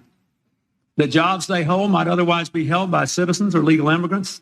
The public service they use impose burdens on our taxpayers. That's why our administration has moved aggressively to secure our borders more, by hiring a record number of new border guards, by deporting twice as many criminal aliens as ever before, by cracking down on illegal hiring, by barring welfare benefits to illegal aliens. Illegal immigration is wrong, plain and simple. When we use phrases like undocumented workers, we convey a message to the American people that their government is not serious about combating illegal immigration, which the American people overwhelmingly oppose. If you don't think it's illegal, you're not going to say it. I think it is illegal and wrong. Open the borders, my God. You know, there's a lot of poverty in this world, and you're going to have people from all over the world. And I don't think that's something that we can do at this point. Can't do it. Yes or no? Would you allow the cities to ignore the federal law? No. We simply cannot allow people to pour into the United States undetected, undocumented, unchecked, and circumventing the line of people who are waiting patiently, diligently, and lawfully to become immigrants in this country. General Bondi, what's the Trump administration, DOJ, doing to end the open border policies of the prior administration that saw dangerous drugs and criminal aliens flood our communities? Congressman, President Trump has worked tirelessly, as you know, to close our border, which is what the Democrats had asked for in that video. President Trump closed our borders on day one. He is protecting Americans. He is protecting our kids from the influx of drugs that were flowing into this country from Mexico. The fentanyl precursors that were coming from China. These precursors were taken from China into Mexico. And in Mexico, they were mixed and freely taken right into our country, along with gang members, MS-13, TDA, freely coming into our cities around our country, thanks to Joe Biden's open border policies. That has stopped under Donald Trump. It will no longer happen under this administration, and he is doing everything to keep Americans safe. And let me continue. When he was elected overwhelmingly by the American people, the majority of the American people wanted Donald Trump. One of the main reasons was border security and keeping Americans safe. And that's exactly what he did. And that's why today the other side sits here, they yell, they cut me off, they want to yell, they want to ask a question and don't want answers because they want to distract from all the great things that this president and this administration working hand in hand, and that includes Secretary Noem, who has closed our borders, and Tom Homan, who has closed our borders to keep Americans safe. And they're trying to distract from that, and they're not going to do it because the American people are smarter than that, and they see through their theatrics. Thank you. Just quickly, yesterday, Senator Grassley reached out to my office to tell me that I was one of the 20 members that was now disclosed were under surveillance from Jack Smith. This brings up the question of non-disclosed orders and whether or not they should apply to members of Congress. But with my phone records being surveilled, as well as looks like 19 other members of Congress, I'm just wondering how DOJ views that. Time is, the gentleman's expired, but the gentlelady can respond. As I stated earlier, Congressman, anyone's records who were illegally obtained, Democrat or Republican, we will fight vigorously to stop that. Anything with Arctic frost, I can't discuss right now. And isn't it true, Madam Attorney General, the DOJ has changed their policy? You can't do that now. The DOJ is not going to go do that and ask the judge for an NDO. Absolutely. Yeah, good. That in and of itself tells you why how wrong it was. The chair now recognizes the gentleman from California. Great, thank you. Madam Attorney General, you acknowledged earlier to Mr. Johnson that President Trump was mentioned and the release countless times, you said, in the Epstein files. I just want to play a video, though, for you that I think speaks to the frustration that many of these victims have. Of times Trump's name appears in the files, so it could at least be 1,000 times. Is that right? The number is a total misleading factor. We have not released anyone's name in the Epstein file that has not been credible. Director, could it at we have least be released 1,000 times? every piece of legally permissible information. Okay, you can so- characterize the numbers however you want it. Claiming my time, Director. It sounds like if you don't know the number, it could at least be 1,000 times. Which It's not. means It's not. Is it at least 500 times? No. Is it at least 100 times? No. Then what's the number? I don't know the number. Understand why the victims are frustrated. And the Attorney General acknowledged what Mr. Patel would not acknowledge, that it was way more than 1,000 times. But I want to move, Madam Attorney General, to weaponization of government. And yesterday it was reported that 6 members of Congress had indictments sought against him, and they were not returned by a grand jury. My colleagues have spoken about their frustration of being in subpoenas and having cell phone records combed through. Well, in 2017 and 2018, Adam Schiff and I had our cell phone records and email records combed through, not by you, but a different Department of Justice under the president. It was in retaliation for our role in the Russia interference campaign. An Inspector General report would find this improper and that the predicate for it was absurd. In 2020, after sitting on 2 committees that were a part of the president's first impeachment, an FBI agent leaked my cooperation in a national security case where my campaign was targeted. The president's FBI senior leadership authorized 2 statements to the press that said I was never suspected of wrongdoing and only helped the investigation. But that didn't stop the death threats or my GOP colleagues from referring me to an ethics investigation where Kevin McCarthy's chairman on the ethics committee would find the same thing as the FBI. Our current FBI director would then write a book called Government Gangsters and identify a long list of enemies. About a quarter of them have been either investigated or indicted. He listed me at the very top, along with Adam Schiff, and during that same testimony, refused to recuse himself when asked if he would recuse if any case came across his desk involving me or people on that list. Since that testimony, his department has put me under investigation with Senator Schiff for the nonsense mortgage fraud cases that we've seen. I get it. This is what the president does. I've priced it in. We have a bingo card at home that my kids have made of what will come next. I expected that the president would come after his enemies, but what I want to talk to you next is serious, and I did not expect this would happen, and I'd like your help on it. The president has inspired death threats against me and many sitting up here with me. In June 2025, an individual left 11 voicemails at my district office. On the voicemails, they said, "Get the message to him. I'm gonna hunt him down, that motherfucker, and toss his ass over the Golden Gate Bridge by my fucking self." Donald Trump's Department of Justice in the Northern District of California declined to prosecute. On May 14, 2025, on Twitter, responding to something I posted, an individual said, "No, it wasn't Eric, and now I'm going to kill you." The Department of Justice from the Southern District of Texas declined to prosecute. May through December of 2025, we received messages at my office that said, "I hope somebody shoots you and your children and your wife in the head. Pew, pew, motherfucker, pew, pew." I would stay indoors as much as possible, and my children, unfortunately, have to do that.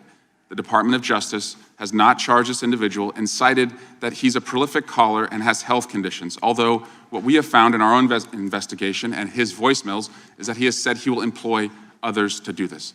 The president can come after me. It's fine. I'm in the arena. So are these folks.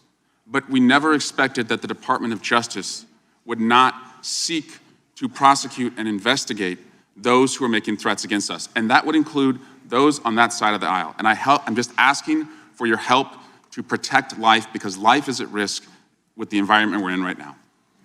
Congressman, I completely agree with you. I know about several of those personally involving you. I believe one has been charged publicly, and there's something I would be happy to talk to you about off camera, but I can assure you that they are very serious. They are being looked into, and I can give you more details on those. None of you should be threatened, ever. None of your children should be threatened. None of your families should be threatened. And I will work with, you can come into my office any day. I will work with all of you on both sides of the aisle if you are ever threatened. And I'll gladly talk to you after this hearing about your cases. But I can tell you some of them are very active. Appreciate that. And I yield back. Gentleman yields back, and we're sorry for what the gentleman and his family have had to go through. We appreciate what the Attorney General said. And I think some of the things that the gentleman from California related, we can all relate to, and it's unfortunate, it's wrong, as the Attorney General said, and we appreciate the help we get from the Justice Department. With that, we will now recognize the gentleman from New Jersey, Mr. Van Drew. Thank you, Chairman. I don't know where to begin. Thank you for being here, General. You might see me when I'm right in front of you. I have to mention this first. You know, I used this word before, and my friends on the other side of the aisle got mad at me, but hypocrisy. Epstein, Epstein, Epstein. But for years on the other side of the aisle, we heard nothing. Crickets, not a word. Nothing was said when they were in control. Nothing was mentioned basically till last summer, and the ranking member points out that he did do something last year. Yeah, he did a letter complaining about the plea deal for Maxwell, but it wasn't a big deal.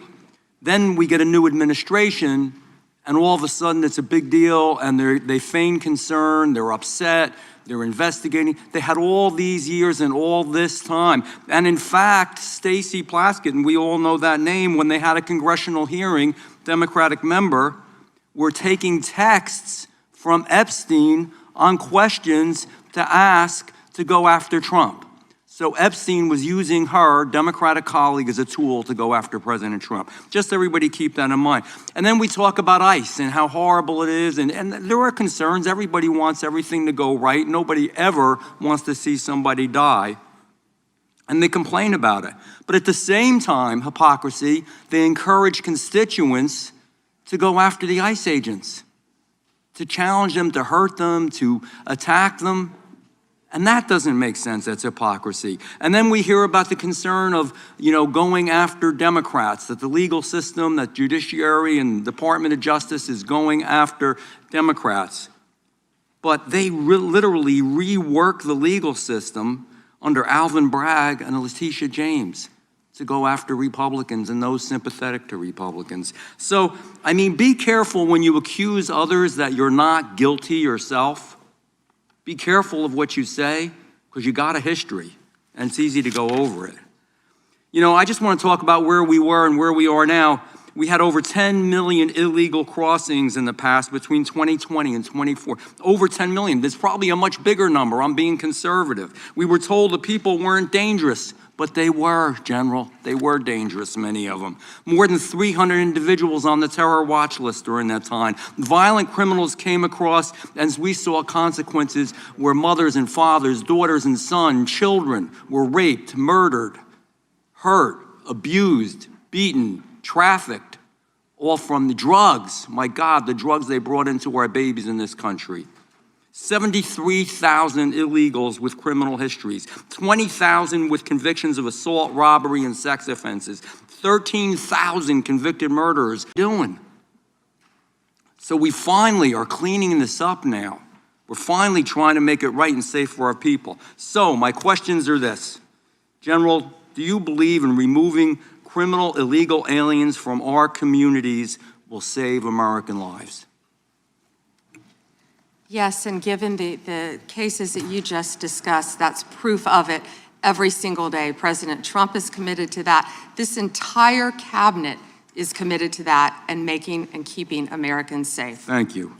Would you agree that, and thank you for doing that, would you agree that allowing individuals with known criminal histories to enter and remain in the United States, we knew this back then, they knew it. Would you agree that creates serious risk to our public safety? I know the answers, but let's just say them clearly. Yes. Would you agree that when dangerous individuals are released instead of detained, and they were released over and over and over again, and these are the real issues, this is really what America cares about. They want their children and their families to be safe. Do you think if you release them instead of detaining them, that crimes will happen because of that? Absolutely. Would you agree that, I'm sorry. And it did. And it did, thank you.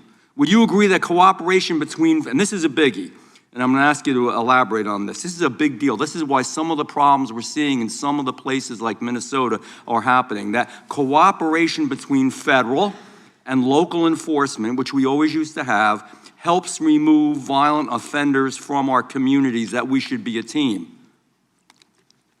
Yes.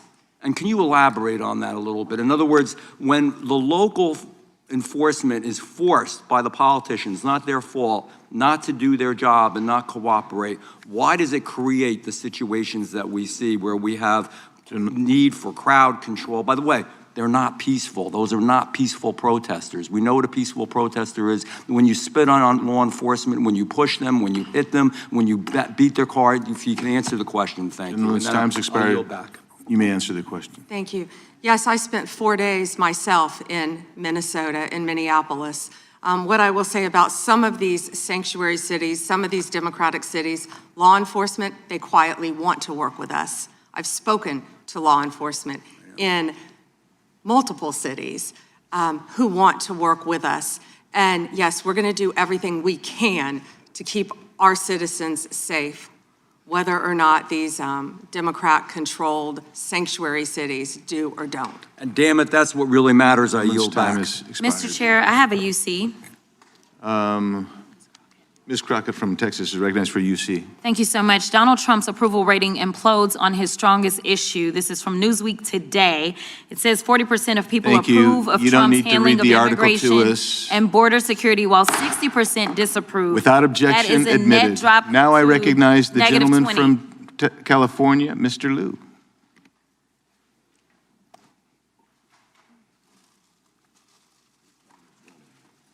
Thank you, Attorney General Bondi, for being here today. I'm going to show you two photos. Thank you. I'm going to show you two photos of former Prince Andrew. Prince Andrew attended various parties with Jeffrey Epstein. Under the law Congress passed, you were allowed to redact photos to protect the victims of Epstein's sex trafficking operation. You redacted the photos of this victim's face because you were following the congressional law. Is that correct?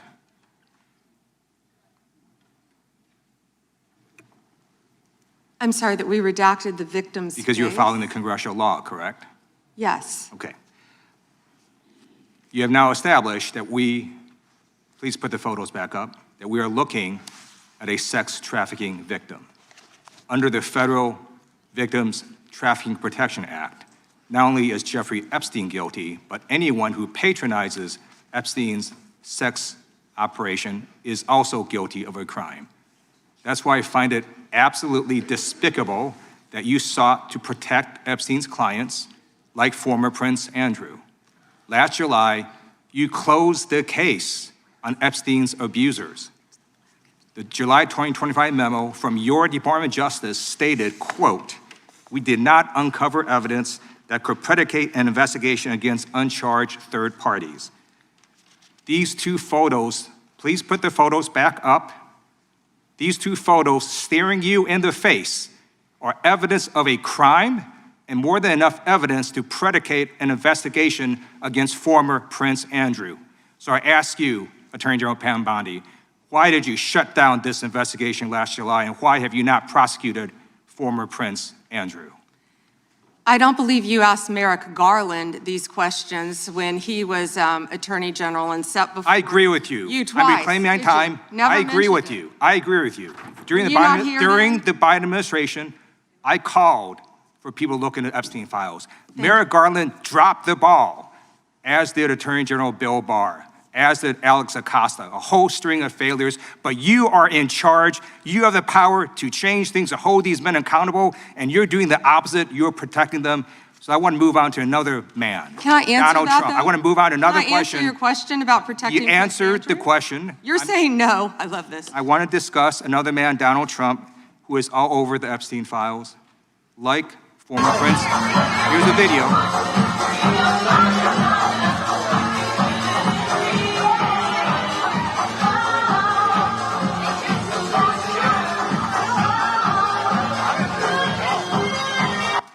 Like former Prince Andrew, Donald Trump attended various parties with Jeffrey Epstein. I want to know, were there any underage girls at that party or at any party that Trump attended with Jeffrey Epstein?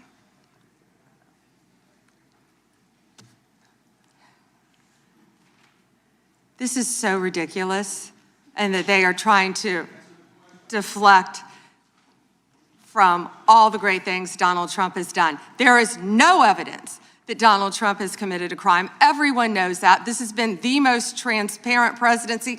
He's the one that asked that those files I'm reclaiming my time. be I got your released. answer. You said there's no evidence. President Trump asked Mr. Chairman, please stop the clock. Stop the clock. the legislation. This is I'd like to reclaim my ridiculous. time. Time belongs to the gentleman from California. Okay. I'm going to put up another document from a witness who called the FBI's National Threat Operations Center, because I believe you just lied under oath. There is ample evidence in the Epstein file. Don't you ever accuse me of a crime. I believe you just lied under oath, and this is all on videotape. You said there's no evidence of a crime. I'm showing you, here is a witness statement who called into the FBI's Threat Operations Center. He drove Donald Trump around in a limo. He overheard what Donald Trump said to Jeffrey on his cell phone. He was so angry, he was going to stop a limo and hurt Donald Trump. And he met a girl who said she was raped by Donald Trump and Jeffrey Epstein. She later had her head blown off, and officers at the scene said that could not have been suicide. No one at the Department of Justice interviewed this witness. You need to interview this witness immediately. Epstein should rot in hell, so should the men who patronized his operation.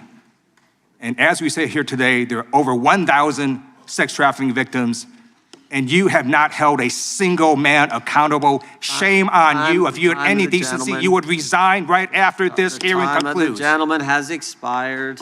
May I respond? Yeah, I don't know how you respond. No one can. I did not ask a question, He Ms. doesn't You're want allowed to talk to. about I did the not ask a horrific question. crime in California. He does not want to talk about I did not ask a crime question. in his She state. can't just Madam ad lib Attorney stuff. General. I did not ask a question. Meeting will be in order. The gentleman has yielded back his time. I think our next witness will be more than happy to let the Attorney General Madam respond. Attorney General, would you like to? Gentleman from Alabama is recognized for 5 minutes. You have a few minutes to respond. Thank you, Congressman. This is what Congressman Liu didn't want to talk about.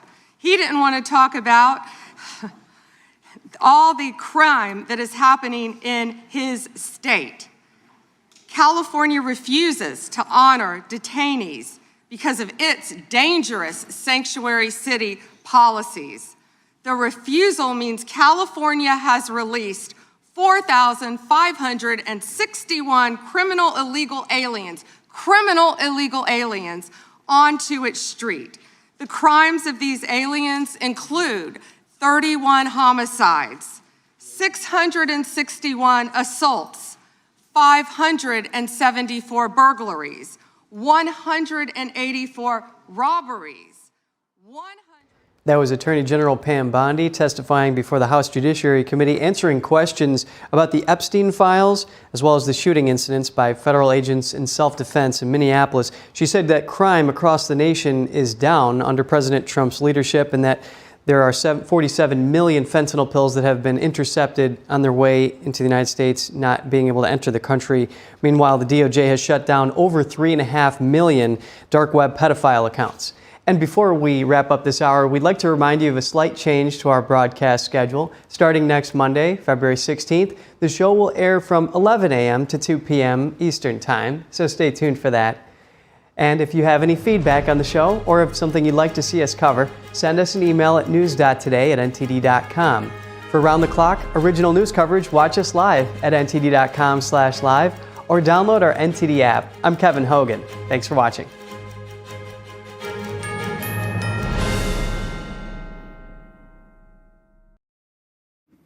I was a young dad of 3 amazing kids. I was finally following my dreams.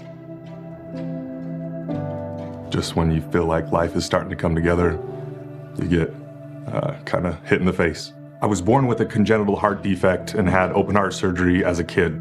I was supposed to go to the heart doctor once a year, and I finally went. He listened to my heart, and I'll never forget, he sat back and he said, yeah, it's time for open heart surgery, or you risk your aorta rupturing, and that's it. I was scared out of my mind. The night before my open heart surgery, I made a goodbye video for my kids. Be strong. Take care of your mom. I love you guys. Seeing, all the kids hug him goodbye and hoping that they were going to be able to hug him again. I love you. But I did make it, thanks to the work of the American Heart Association. So that's why I'm asking you to join me. Please call now or go to helpheart.org. For only $19 a month, just 63 cents a day, you can help get the next person trained in CPR, get the next hospital certified in high-quality cardiovascular care, as well as fund the next medical breakthrough like these heart valves that helped save my life. When you give $19 a month with your credit card, we'll send you this special t-shirt to show you're a part of our community of monthly donors. I'm most grateful that I get to have a husband that I get to grow old with, and a husband that gets to be there for his children. I believe without the American Heart Association, I would not be here today. If this can happen to me, it can happen to you, it can happen to anybody. Your donation can literally help save a life. Please call the number on your screen or go to helpheart.org now to become a monthly donor. I debate all day. It's what I do. But there are some things that are undebatable, like your mental health, my own mental health. I was in a dark place when my brother passed away in a car accident. I've never been more devastated than the day I lost my mom. I was depressed, miserable, in ways I never imagined. I reached out, and my sisters came, my pastor, my therapist. They helped me get through it. I found that the more I spoke up, the healthier my mind became. The chaos that was in me began to subside. I was more focused, clear, When you love your mind, you can go so much further. That's not up for debate. Find mental health resources at loveyourmindtoday.org.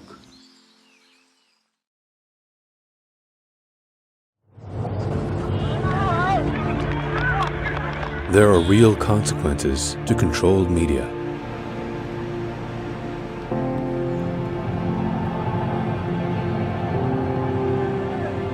And NTD's founders know them firsthand. Our freedom of thought is the price. This is the lesson that guides us in everything we do. So there's the tear gas there. We know the value of a free society. And we take seriously the responsibility to preserve it. We are NTD.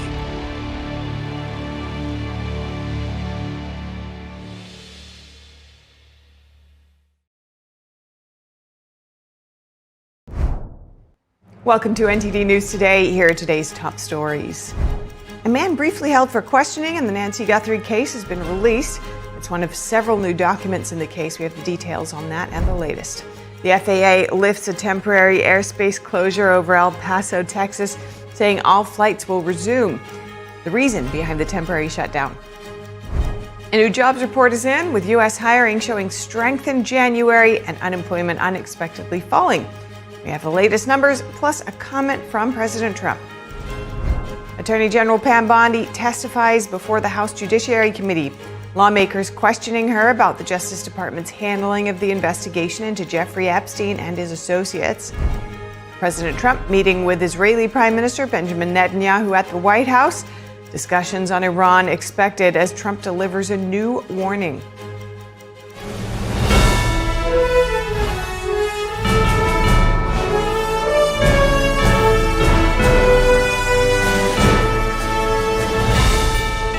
This is NTD News Today, live from our global headquarters in New York City. Today is Wednesday, February 11th. I'm Stephanie Cox. The airspace around El Paso International Airport is open again after the Federal Aviation Administration previously announced a 10-day closure. Transportation Secretary Sean Duffy says the FAA and the Department of War detected a Mexican cartel drone incursion. Duffy added that the threat had been neutralized. The FAA said there was no danger to commercial aviation and that all flights would resume. The shutdown, announced just hours earlier, cited special security reasons. At the same time, the FAA imposing a similar flight restriction around Santa Teresa, New Mexico, about 15 miles northwest of the El Paso airport. El Paso sits on the southern border and is a center for cross-border commerce with Mexico. Next, U.S. hiring showing signs of strength in January as payrolls rose by 130,000 and the unemployment rate unexpectedly fell to 4.3%. The data from the Bureau of Labor Statistics suggests the Labor Department remains steady at the start of 2026. Many sectors like healthcare and professional services adding jobs, giving hope that wage growth may continue. The January report delayed from February 6th due to a partial government shutdown, but the latest numbers signaling continued resilience in employment. And each January, the Bureau of Labor Statistics adjusts payroll figures against a more comprehensive survey called the Quarterly Census of Employment and Wages. Those adjustments showed that job growth from April 2024 to March 2025 was nearly 900,000 lower than first estimated. President Trump, meanwhile, welcoming the job growth in January, saying the jobs numbers are great, far greater than expected. In a Truth Social post this morning, the president writing, quote, "The United States of America should be paying much less on its bonds." He added, "We are again the strongest country in the world and should therefore be paying the lowest interest rate by far. This would be an interest cost savings of at least $1 trillion per year, balanced budget." White House Economic Advisor Kevin Hassett also weighing in on the latest jobs data. Take a listen.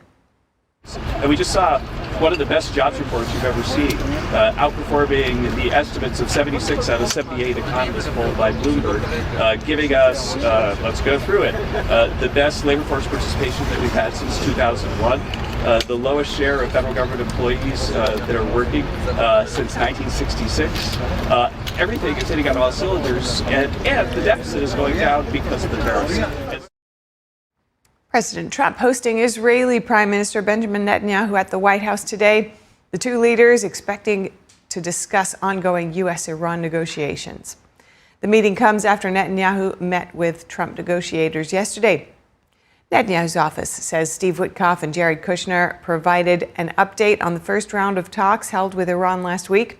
And President Trump telling Axios he's thinking of sending another aircraft carrier group to the Middle East if those talks fail. Trump saying the U.S. currently has a massive fleet in the region. The president adding either we will make a deal or we will have to do something very tough like last time, an apparent reference to last year's strikes on Iran's nuclear facilities. Lawmakers are questioning Attorney General Pam Bondi today as she testifies before the House Judiciary Committee. Bondi begins her testimony by saying her Justice Department is focusing on fighting violent crime, protecting the American people, and defending the rule of law. While our work is never done, we have made tremendous progress to make America safe again. In 2025, we saw the lowest murder rate in 125 years. That's nothing short of historic. If you compare 25 to 24, here's what you'll find.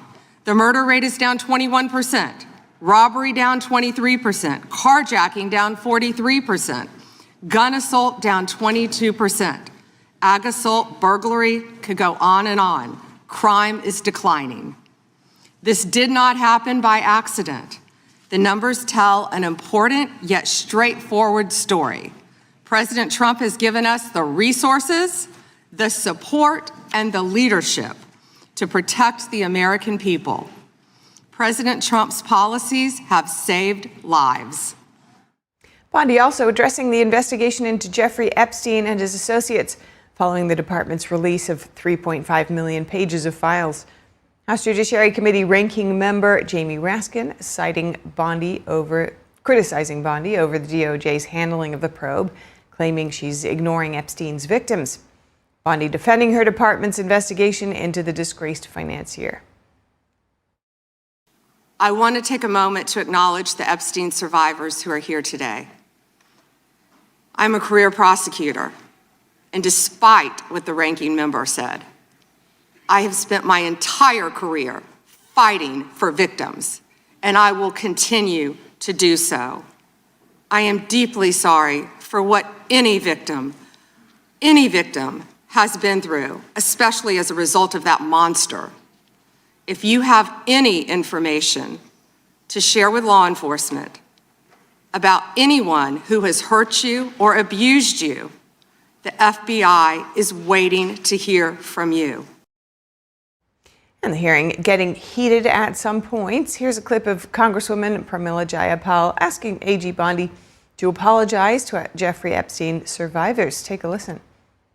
Will you turn to them now and apologize for what your Department of Justice has put them through with the absolutely unacceptable release of the Epstein files and their information? Members get to ask the questions, the witness gets to answer in the way they want to answer. The Attorney General can That's respond. not accurate, Mr. Chairman. Because she doesn't like the answer. So, Mr. Chairman, why I have asked didn't she ask Merrick Garland this twice? I am reclaiming my time, and when The Department of War is teaming up with the Department of Agriculture to better protect America's farmland. More Secretary Pete Hegseth speaking alongside the Secretary of Agriculture this morning, highlighting the need to protect farmland from foreign adversaries. Something people may not know is that shortly after 9/11, U.S. forces in Afghanistan uncovered al-Qaeda training manuals that specifically targeted America's agriculture for attack. Bottom line is we're not dealing with hypotheticals here. The threat is real It is asymmetric, and it must be neutralized. China alone owns 265,000 acres of American agricultural land. Back in 1983, it was only 2,000 acres. These actions expose strategic vulnerabilities in America's food and agriculture supply chain. Thankfully, President Trump, the first president to truly understand that protecting the homeland must begin with protecting our farmland.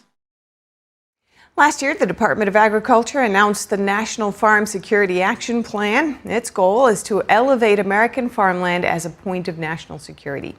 Since then, the Trump administration worked with various states to end the purchase of American farmland by foreign adversaries such as China. Today, Secretary Hegseth signed a memorandum of understanding aimed at implementing the National Farm Security Action Plan even further. The goal is for the Department of War to work with the Agriculture Department to protect America's farmland together. Canadians in British Columbia are reeling after a shooting at a local high school killed 9 people and left multiple injured. NTD's Daniel Monahan reports.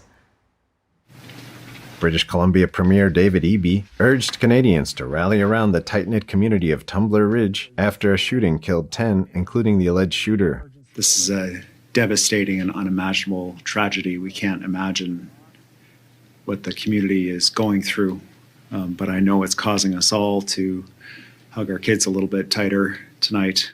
Eby says the 10 people were at 2 different sites.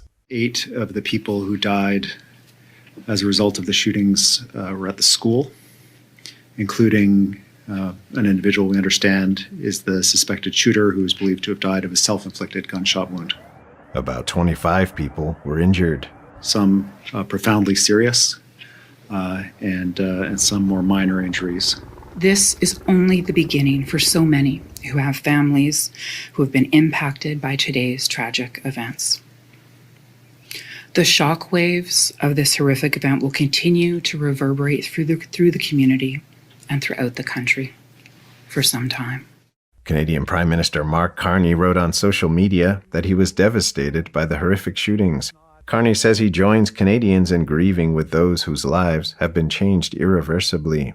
The police talked in more detail about the 2 separate crime scenes. So we have 2 scenes. We have the school, and then we have found 2 other persons deceased at a residence in Tumbler Ridge that we're trying to determine the connection to this event. We believe they're connected, but we're not in a position to provide that definitively right now at this time. Police know the identity of the shooter, but did not give further details and declined to say if the attacker was a child. An official active shooter alert described the suspect as a female in a dress with brown hair. Tumbler Ridge is a remote municipality with a population of around 2,400 people, located in the foothills of the Rocky Mountains in northern British Columbia. Daniel Monahan, NTD News. Coming up, a new note in the Nancy Guthrie case is reportedly demanding 1 Bitcoin in exchange for the name of her supposed kidnapper. A private investigator breaks down the latest.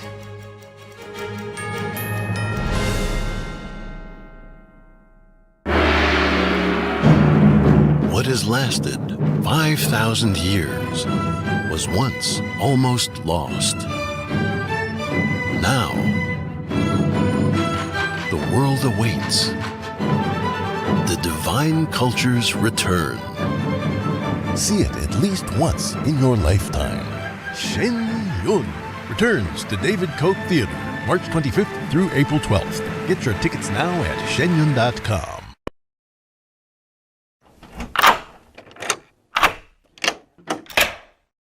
I'm Jonathan Lawson. If you're 50 to 85, I have an important message about security. Write down the number on your screen so you can call when I finish. The lock I want to talk to you about isn't the one on your door. This is a lock for your life insurance, a rate lock that guarantees that once you're insured, your rate can never go up at any time for any reason. But be careful. Many policies you see do not have one. But you can get a lifetime rate lock from Colonial Penn. Call this number to learn more. This plan was designed with a rate lock for people on a fixed income who want life insurance that fits their budget and is simple to get. Coverage options start at $9.95 a month, less than 35 cents a day. Act now and your rate will be locked in for life. It will never increase, guaranteed. This is lifelong coverage that can never be canceled as long as you pay your premiums, guaranteed. And your acceptance is guaranteed, with no health questions. You cannot be turned down because of your health. Call for your information kit and read about this rate lock for yourself. You'll also get a free beneficiary planner. Both are free with no obligation. Don't miss out. Call for information, then decide. Read about the 30-day 100% money-back guarantee. Don't wait. Call this number now. Call now and you will also get this free beneficiary planner. Use this valuable guide to record important information and your final wishes, and it's yours free just for calling. So don't wait. Call 1-800-357-4821 for your free information. That's 1-800-357-4821. There's no risk or obligation. That number again is 1-800-357-4821. That's 1-800-357-4821. 1-800-357-4821. Call now. This is Pho-licious. Now, what is pho? It's an authentic Vietnamese noodle dish. The Pho-licious chicken pho brings the comforting, aromatic flavors of Vietnam to your bowl, and Mama Thu's signature spice blend. Well, this chicken pho is as close to homemade as it gets without the wait. Some cubed chicken, a little lime, and then the magic moment. See you soon, my friends. Pho-licious is now available at your local Walmart or walmart.com.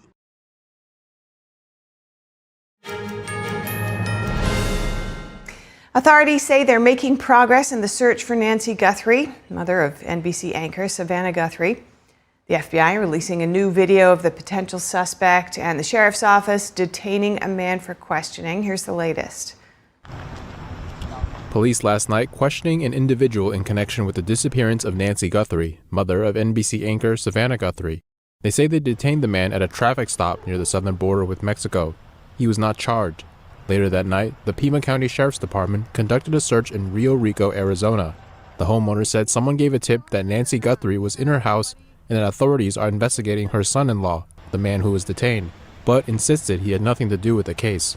They only said that they gave a tip that she was in my house, and I told them, you can go in and search my house. There's nobody there. I have nothing to hide. There's nobody in my house, and I don't know what's going on. I mean, do you have any family members that might know? No, they're investigating my son-in-law. He's not have nothing to do with that either.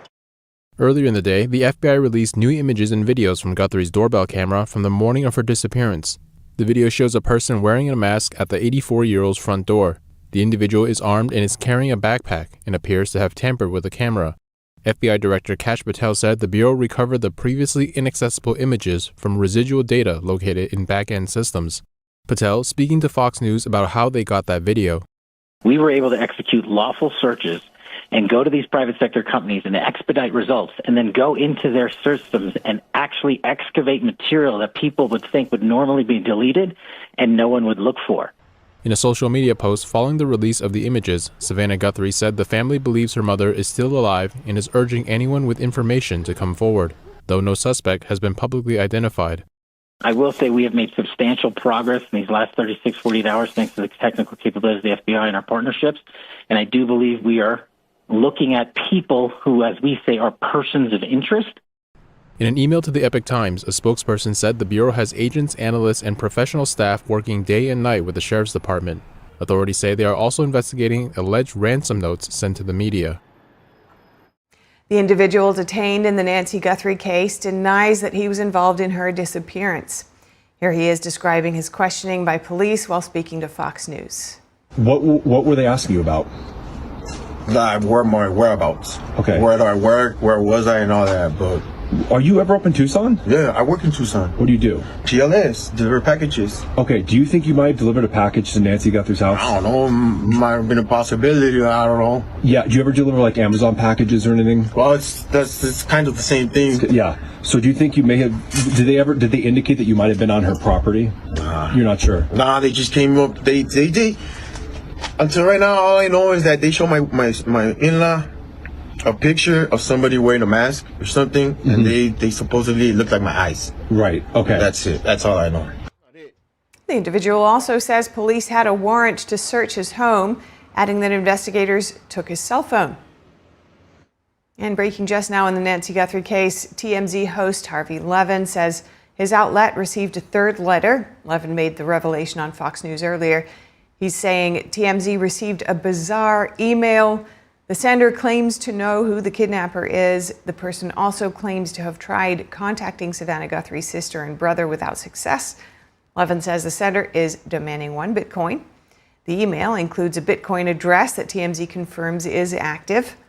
Levin says it appears to be a real address. The message states that time is more than relevant. Levin says they do not know whether the threat is real, but adds that the note includes a name and an email address. TMZ says the note was received before 5 a.m. Pacific time, which is 8 a.m. Eastern. They forwarded the note to the FBI, but authorities haven't commented on it yet, and NTD isn't able to independently verify its contents. Joining us for insight on the Nancy Guthrie case is Nils Gravilius, a private investigator and crime expert. Good to have you with us today, Nils. What would you make of this latest report of this note? It needs to be followed up on by the Bureau, and obviously they're doing that, Stefania. But there's been a lot of fake notes, lots of extortionate demands from people who are obviously not involved in the disappearance of Ms. Guthrie. Just last week, a man in Hawthorne, California, was arrested for just this sort of thing. So we have to be very cautious. I will point out that there is no proof that Nancy Guthrie is still alive, which in the trade craft of the kidnapper is how you establish your bona fides. Not only that you're the one communicating, but that you're the one holding her.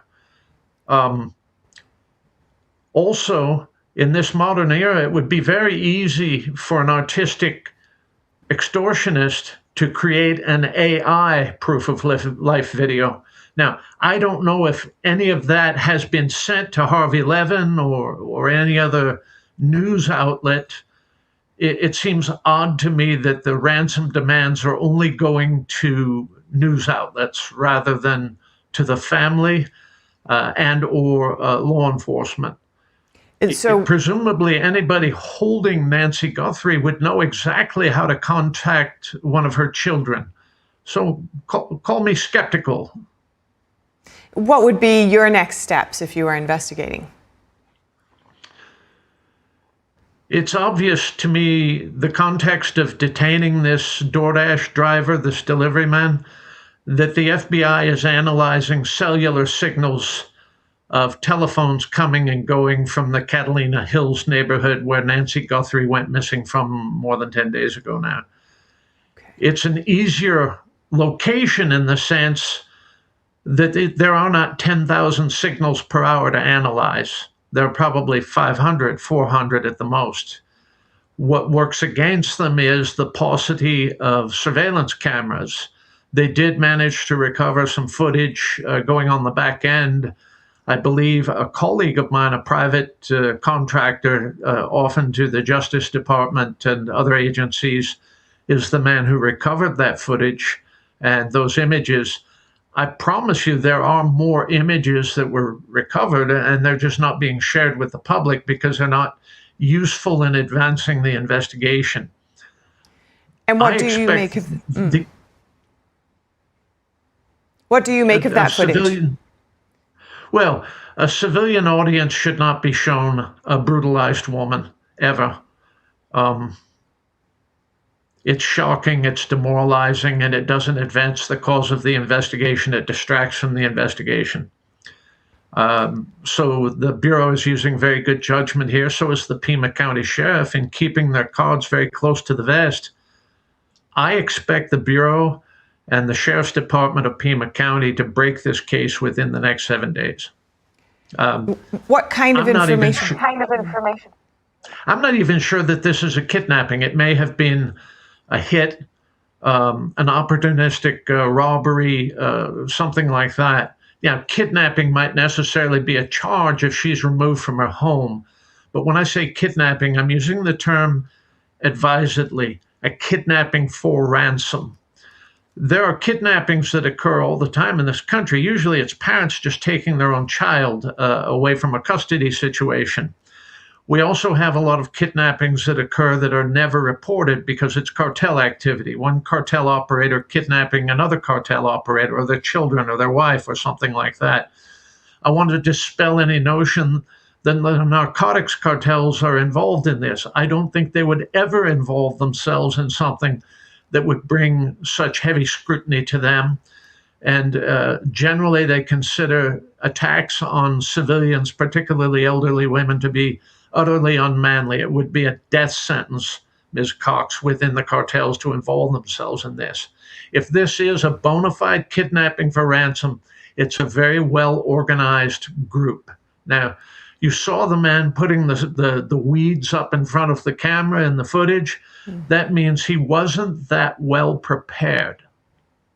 You'd think he would have some duct tape or something to cover the camera with. And ultimately, he removed the camera, and the footage had to be obtained from a cloud drive that was, they did a computer forensic analysis of a hard drive in order to obtain it. That's the direction that this is going in. As much scientific work as possible till they get a make on a person of interest, and then they process him or her through the interview process and compare where it is, what they've done, who they are connected to, things like that. What kind of information would be useful that the public might be able to provide, especially if they've now seen this video footage, perhaps of the clothing or something like that? Savannah Guthrie is calling on the public to help as much as they can. Well, other than the ski mask, the man appeared relatively anodyne. He could be anyone, anywhere. Hence the use of the ski mask to defeat any cameras. If somebody recognizes his manner of dress, the way that he walks, that sort of thing, I would hope that he'd call the Pima County Sheriff or the FBI. Chances are very good that if this was done on a planned level, that they reconnoitered that address multiple times to know when to get in, how to get out, which route to take to the highway, how to avoid flock cameras. I think that the Bureau and the sheriff are working with a lot of information. And right now it's like looking for a needle in a needle stack rather than a needle in a haystack. They have to look through compare a lot of similar information to arrive at the one. Well, it's great to hear your insights today. Thank you so much, Nils Gravilius. I want to thank you for lending me your camera and microphone. Have a safe day, Ms. Cox. And you. Thank you. Next, a narrowly divided U.S. House rejects a Republican-led effort to block legislative challenges to President Trump's tariffs. The move opens the door for Democrats to try to undo trade measures targeting Canada. Lawmakers voted 217 to 214, with 3 Republicans joining Democrats to oppose the plan. Nebraska Republican Don Bacon said Congress should still be able to debate tariffs. He called them a net negative for the economy and a tax on American consumers and businesses. The outcome is a setback for House Speaker Mike Johnson, who holds only a slim majority. Democrats are now pushing for votes on resolutions that could terminate some of President Trump's tariffs. Restoring trust in federal elections. On Capitol Hill, House lawmakers exploring ways to reform the electoral system, with Republicans proposing legislation dubbed the Make Elections Great Again Act. NTD Sam Wong has the details. History explains why election integrity safeguards exist. They're not adopted by accident, and they're not racist. The Committee on House Administration holding a hearing today focusing on restoring integrity in federal elections. At the center of the hearing, Republicans are pushing for a reform bill called the Make Elections Great Again Act. It's a measure they say would improve voter confidence and make voting more secure. Elections should end on Election Day. You need a photo ID to cast a ballot. You need to be a citizen to vote. You need an audible paper trail, and you shouldn't mail a ballot to people that don't request them. The SAVE Act is very important. Voter ID, I mean, if you look at it, no mail-in voting, and you have to have proof of citizenship. The push comes as the House is set to vote on the Save America Act this week. a bill backed by President Trump that requires proof of citizenship to vote in federal elections. Democrats argue the measure would impose hurdles on millions of voters across the country. That's despite surveys that indicate most Americans support mandating photo ID at the ballot box. This is about control. It is about silencing people who do not agree with Republican policies and about blocking women from the ballot. The American public is resoundingly in support of this. 83% support only U.S. citizens voting and using an ID for elections. Suggesting this will harm certain demographics is both disingenuous and insulting. As of now, 13 U.S. states and Washington, D.C. do not require any documentation to cast a ballot in person. And with mail-in voting becoming more common, some say that the current electoral system opens the door to more fraud and abuse. Not long ago, the Supreme Court found that 24 million registrations, about 1 in 8 in the United States, are invalid or inaccurate, and 2.75 million people were registered in multiple states. The Make Elections Great Again Act was introduced by House Administration Committee Chairman Brian Stile. In line with President Trump's policies, Stile says the goal is to create uniform national standards that makes it difficult to cheat in elections. Sam Wang, NTD News, Washington, D.C. Nearly 50,000 students are out of class as teachers strike in San Francisco. 120 schools are set to remain closed for a third day today. The teachers union and the district have been negotiating for nearly a year. Teachers are demanding full family health care coverage, pay raises, and that vacant positions in special education be filled. They're saying the walkout is about the betterment of students in the long term. District leaders say there's been some progress in talks in areas like supporting homeless families and AI training for teachers. But the two sides remain divided over pay and benefits. A renewed focus on the Arctic frost investigation. Major telecom companies testifying before the Senate on why they did or did not comply with the subpoenas of lawmakers' phone records. NTD's David Lamb reports. Executives from cell phone companies answered questions from Senate lawmakers on the implications of the Arctic frost investigation of President Trump and his supporters. We are ultimately here this morning because Jack Smith violated his oath of office. He trampled on Americans' rights that are enshrined in the Constitution, all for one reason: to go after President Donald Trump and conservatives across this great nation. A Senate investigation found that Special Counsel Jack Smith's office had issued 197 subpoenas to over 430 conservative organizations and individuals as part of the Arctic frost probe. The Biden administration's Justice Department launched the probe in 2022 in connection with Trump's challenge to the 2020 election. AT&T, Verizon, and T-Mobile were asked under oath to explain why they did or did not comply with Jack Smith's secret subpoenas. We were compelled to provide this information under the law, and we complied. No matter who is the subject of a subpoena, Verizon cannot ignore a valid legal demand or a court order. But our processes could have been better suited to meet what was a new and unique set of circumstances. An FBI document released by Senator Chuck Grassley's office on October 6th included phone records from 8 U.S. senators and 1 congressman. The information included data on where, when, and to whom the calls were made, but didn't include the content of the calls. Smith served as the DOJ's special counsel for 3 years, starting in 2022. AT&T said its own lawyer questioned Smith's probe. She identified the potential constitutional issue, saying, quote, "The users of the telephone numbers potentially implicate the protections of the speech or debate clause." Then she asked the critical question, asking for special counsel's view of the potential constitutional implications, quote, "so that AT&T may document the special counsel's views and incorporate them as part of our analysis." Special counsel's office never responded to that email, at least not substantively. Attorney General Pam Bondi called the operation an unconstitutional, undemocratic abuse of power. I'm interested in why you didn't do any of the basic investigation. Ask a question, you get a subpoena for all of these numbers, and your testimony is you just handed over the documents, you didn't do anything? Is that what happened? 3 reasons, Senator. So first, when we receive a subpoena, we do not know the nature of the investigation or the sensitivities involved. Second, as I mentioned, we train our subpoena analysts to respect the confidentiality. The Senate plans to hold more hearings on the Arctic frost investigation. David Lamb, NTD News.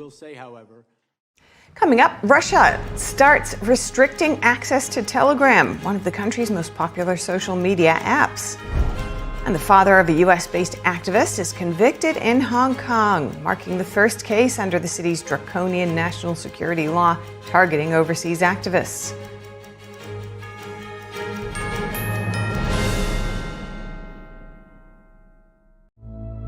Disasters are not a matter of if, but when. And they're happening in communities like ours more often. Even before disaster strikes, hunger is already a crisis in America. But a disaster tests the very heart of who we are as a community. Food is scarce. But it's in these moments of crisis that our strength shines through. Because as neighbors, we lead the way forward. Please join with Feeding America, and let's be there for families in crisis. Call or go online to givetofeedingamerica.org. Just $19 a month, only 63 cents a day. Rushes food, water, and urgent supplies into communities just like yours. They called us immediately and said, what can we do? It's those partnerships that come together and respond to recovery. Feeding America works with local food banks to get immediate relief to families as they recover, and we stay for as long as it takes, because disasters don't wait, and neither do we. They delivered a truckload of food to us to undergird what we had. Every box of food, every bottle of water, shows the power of neighbors being there for each other. When we work together, we are never alone. Call or donate online at givetofeedingamerica.org. Your gift will be so much more than a donation. It will be a filling meal for a child, comfort for a family in crisis. We need to be there for our community for the next 40 years, just like we were for the last 40 years. And that's helping people build back in a way that is as strong as possible. Please call or go online and give right now. With your monthly gift, we'll send you this exclusive canvas bag as a reminder of the hope you are delivering. We're definitely here during the storm, and we're going to be here long after the storm. But we need your support to continue being there for your community, for you, and for every family facing a crisis. Please call or go online to givetofeedingamerica.org and make your urgent gift today. It's finally here, our second annual mega sale. This sale only comes around once a year, so take advantage of the best offers ever while you can. For example, save 50% on our Giza Dream bed sheets, as low as $29.98. And for the first time ever on TV, MyPillow mattresses and MyPillow mattress toppers, as low as $99.98. And you save 50% on our Lux Pure 6-piece towel sets, regular $69.98, now only $39.98. And our best-selling standard MyPillows, regular $49.98, on sale for $17.98. Wait on it, mega sale, only $14.98. So go to MyPillow.com or call the number on your screen. Use this promo code to take advantage of our second annual mega sale. But wait, there's more. To make the mega sale even more special, when you order right now, your order's going to ship absolutely free.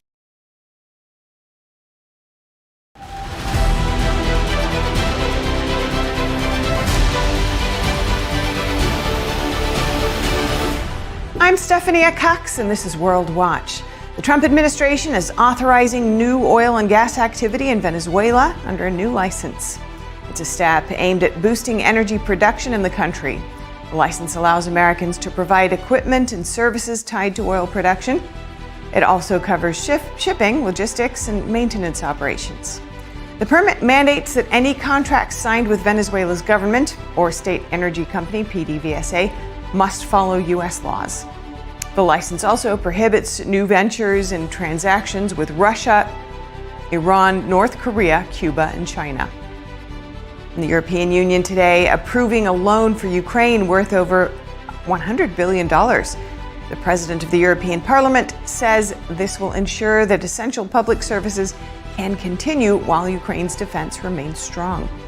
Ukrainian President Volodymyr Zelensky is thanking the EU, saying it's important that this is precisely the signal that must be sent to the aggressor. Ukraine will endure, he says, and can protect lives. Many Russians are having trouble getting onto one of the most popular social media apps in the country. The Russian government announced it's limiting access to Telegram, saying the move is to protect citizens. Officials say the restrictions will remain in place until, quote, violations of Russian law are eliminated. Russia claims Telegram doesn't protect personal data and cannot combat fraud. The Russian native who founded the app says the attempt to place restrictions on Telegram will fail. And Taiwan's President Lai Ching-te is pressing lawmakers to pass a stalled $40 billion defense budget. He warns that delays could undermine the island's security. Lai said the current delay also raises questions in the international community about Taiwan's resolve to defend itself. The proposed special defense budget would raise defense spending to 3.3% of Taiwan's gross domestic product. Lawmakers have blocked Lai's broader budget plan and proposed a significantly smaller defense spending package instead. I believe that Prime Minister Sanai Takaichi won the support of the Japanese people because, in addition to strengthening Japan's defense capabilities and making Japan strong and prosperous, she also demonstrated Japan's determination to work with allied countries to maintain regional peace and stability. The father of a U.S.-based Hong Kong activist has been convicted under the city's draconian national security law. 69-year-old Kwok Yin Sang was found guilty after prosecutors said he tried to access funds linked to his daughter, Anna Kwok. She's the executive director of the Washington-based Hong Kong Democracy Council. Critics say the case highlights Beijing's expanding repression of critics abroad following the 2019 pro-democracy protests. U.S. lawmakers and rights groups accuse China of using national security laws to intimidate overseas activists and their families. The Secretary of State Marco Rubio will lead a sizable U.S. delegation to the Munich Security Conference starting Friday. Vice President J.D. Vance last year at the gathering accused European leaders of censoring free speech and failing to control immigration.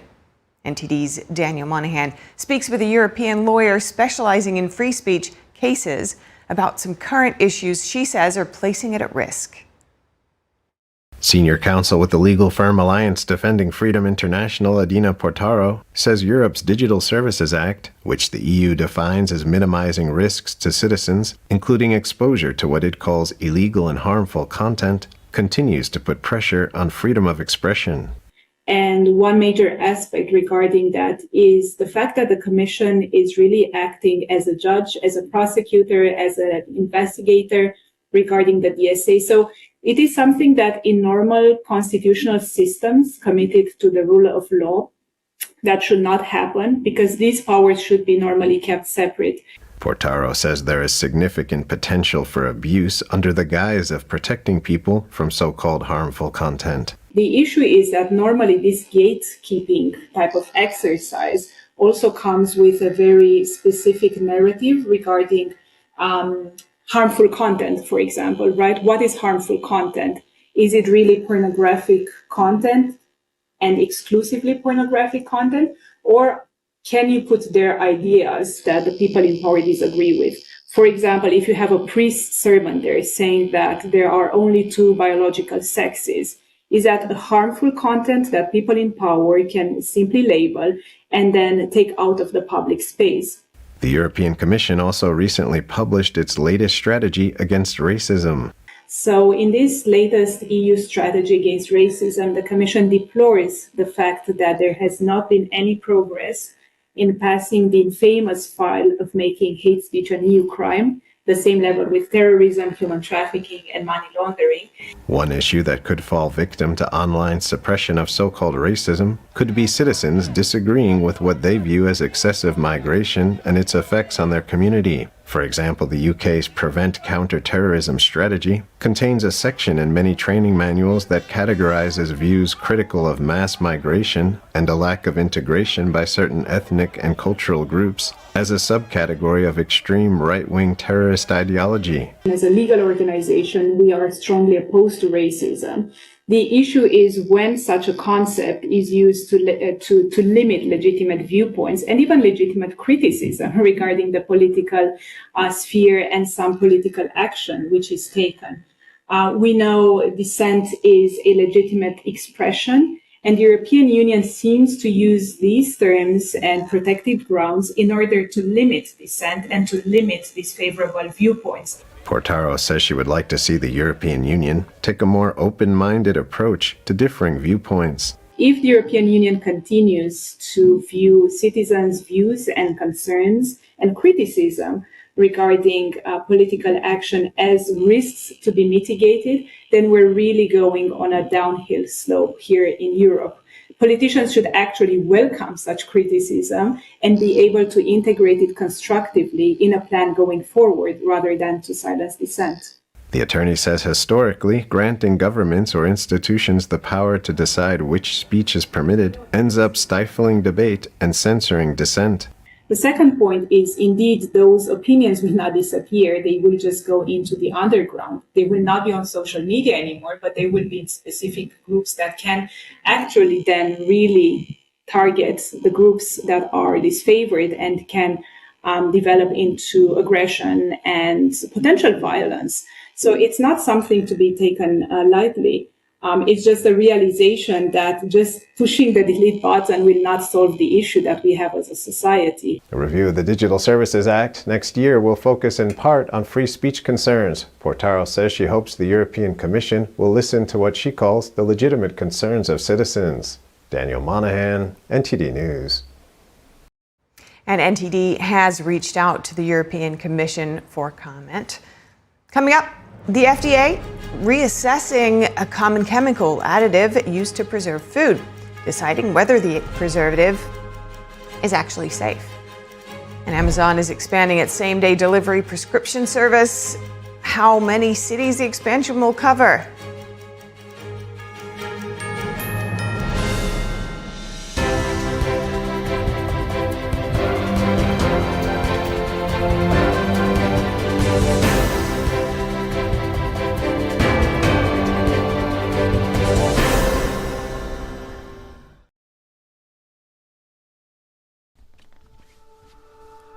Hi, my name is Brady. When I was born, my parents thought everything was okay. My mom and dad were so excited to take me home. I still get goosebumps telling this story. Several days in, his skin started to become very cold and clammy. We noticed that he had become blue around his mouth, and something was just very off. We packed up as fast as we could. Brady stopped breathing twice on the way to the pediatrician. And that was one of the #1 things that just haunts me to this day. I was born with a congenital heart defect called aortic coarctation. If my parents waited just one more hour to drive me to the hospital, I would not be here today. But thanks to research funded by the American Heart Association, I had heart surgery that saved my life. But not every kid is as lucky as me, which is why we need your help. Just call the number on the screen or go to helpheart.org. For only $19 a month, just 63 cents a day, you can help. Get people trained in CPR. Get more hospitals certified in high-quality cardiovascular care. And help fund the next medical breakthroughs to help save kids like me. When you donate to the American Heart Association, you're helping save lives like my son. And now my son is happy and healthy, thanks to the support of people like you. When you call with your $19 a month, you'll get this really cool t-shirt as a thank you. Many children die from congenital heart defects. I can't wait to grow up to become a heart surgeon and fix babies' hearts, but until then, I'll keep helping the American Heart Association. So please join me. Just call the number on your screen or go to helpheart.org to become a monthly donor and help save lives.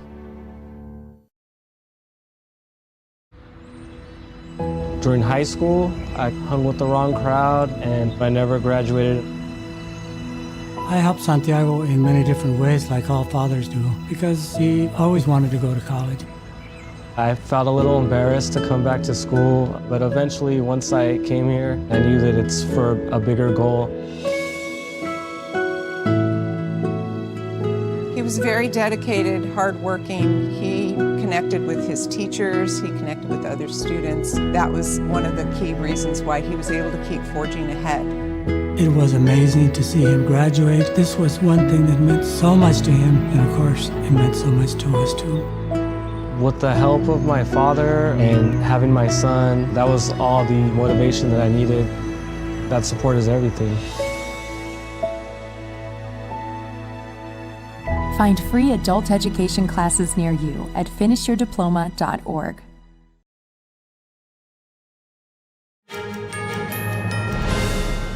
Welcome back. The Food and Drug Administration is reassessing a chemical preservative that's been used in food for more than 60 years. The FDA reviewing whether BHA is safe to use. The chemical is used to prevent fats and oils from spoiling in various foods and meat products. Health officials say if BHA doesn't meet the gold standard for use, it will be removed from the food supply. The FDA deemed BHA safe in 1958 and approved it as a food additive in 1961. The move today comes after the FDA launched a program last summer to review chemicals used in certain foods. We'll be keeping you updated there. Amazon is expanding its same-day prescription delivery service to about 4,500 cities and towns across the U.S. The e-commerce giant says the expansion will reach states including Idaho and Massachusetts. Amazon launched pharmaceutical delivery in 2018 after acquiring PillPack, an online pharmacy. In October, it partnered with Weight Watchers to deliver medications, including injectable GLP-1 obesity treatments for members of Weight Watchers. In December, Amazon began filling prescriptions for common medications at kiosks in its primary care clinics called One Medical. Amazon acquired One Medical in 2023. The national primary care provider allows patients to access primary and urgent care for a $199 annual subscription. Many newborns and toddlers aren't eating as healthily as they could. A clear majority of baby foods, snacks, and drinks in the U.S. are found to be ultra-processed. They might also have additives that are linked to possible health issues. That's according to a study released today in the journal Nutrients. Researchers looked at over 650 foods and said that more than 70% had additives connected to, quote, inflammation and disruptions in gut microbiome. In a recent report, the CDC also found most foods eaten by U.S. children are ultra-processed. Previous studies have shown that eating ultra-processed foods can lead to major health issues, including obesity and type 2 diabetes. And one of the world's largest food companies is staying intact, at least for now. Kraft and Heinz were both already huge companies when they merged in 2015 to become a packaged food behemoth. After years of seeing its market share chipped away by smaller competitors, the company decided in September to split. But a new CEO took the reins in January, and now he says he thinks the company's challenges are fixable and is halting the breakup. Kraft Heinz now plans to invest $600 million into research and marketing to boost its profits. The company's portfolio of brands includes Oscar Mayer, Kool-Aid, and Miracle Whip. The U.S. is sending its best hockey players to the Olympics once again. This is the first time in 12 years the National Hockey League has allowed its players to skate. They didn't go in 2022 due to the pandemic and set out 2018 because the NHL said it would disrupt the regular season. Their participation wasn't cemented this year until the 11th hour due to concerns about the ice at Milan's venues. Last month, the NHL sent its own experts to trial events and concluded it is safe enough. Each of the league's 32 teams had at least one representative at the Winter Games. Team USA still faces an uphill battle. It hasn't won gold since 1980. The U.S. will play Latvia Thursday in its first game. Now, before we wrap up this hour, we'd like to remind you of a slight change to our broadcast schedule. Starting next Monday, February 16th, the show will air from 11 a.m. to 2 p.m. Eastern Time. So stay tuned for that. And if you have any feedback on the show or have something you'd like to see us cover, send us an email at news.today@ntd.com. We'd love to hear from you. For round-the-clock original news coverage, watch us live at ntd.com/live or download our NTD app. I'm Stephanie Cox. Thanks for watching.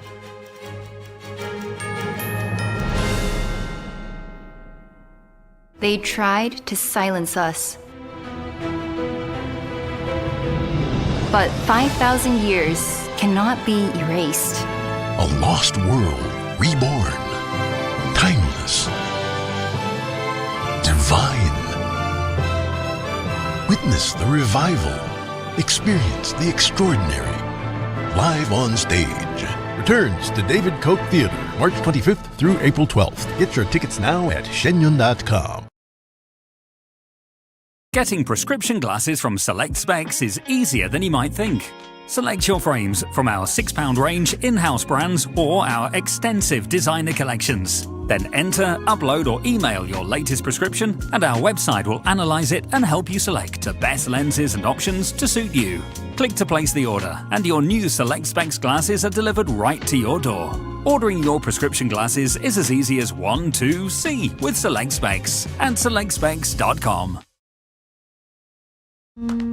We said we'd never break the 3-second rule. We'd never make a separate dinner. And never do that.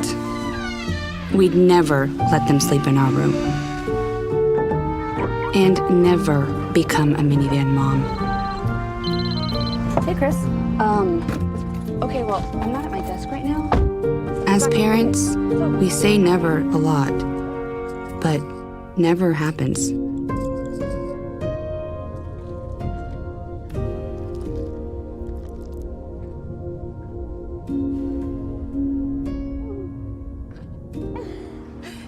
So when you say you'd never leave your child in a hot car, know it can happen. Before you leave the car, always stop, look, lock. Hi, I'm Ryan Blaney, a third-generation race car driver, and we dedicate a lot of our time to going as fast as possible. My grandpa Lou is the reason why my dad and I started racing, and I'm really proud to follow in his tracks. But when my grandpa was diagnosed with Alzheimer's, it was a very unexpected bump in the road for us. I've learned a lot on this journey with my grandpa Lou, and the memories of my grandpa will always be with me. And in our family, we're used to getting involved, and I encourage you to do the same, especially when it comes to caring for your loved ones. When I think about Alzheimer's and the impact it had on my family, I recognize that losing a race isn't such a bad day after all. It's important to notice if older family members are acting differently, experiencing problems with their memory, or having trouble with routine tasks. Talking about Alzheimer's can be really tough, but if you notice something, have a conversation with your loved one. Encourage them to see a doctor or offer to go with them. Early detection of Alzheimer's can give your family time to explore support services, make a plan for the future, and access available treatments. If you or your family are noticing changes, it could be Alzheimer's. Talk about seeing a doctor together. What's happened to this world we're living in? Why?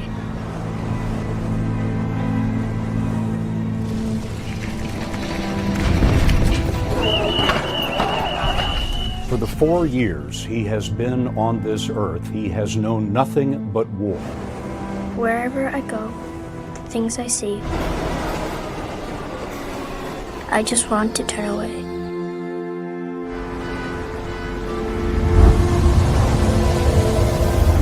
The dreams I have,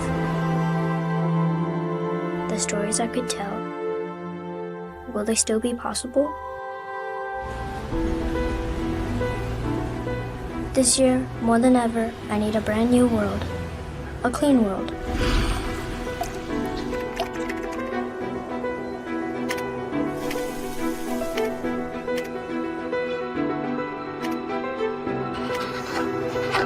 Where I can improve myself and be inspired.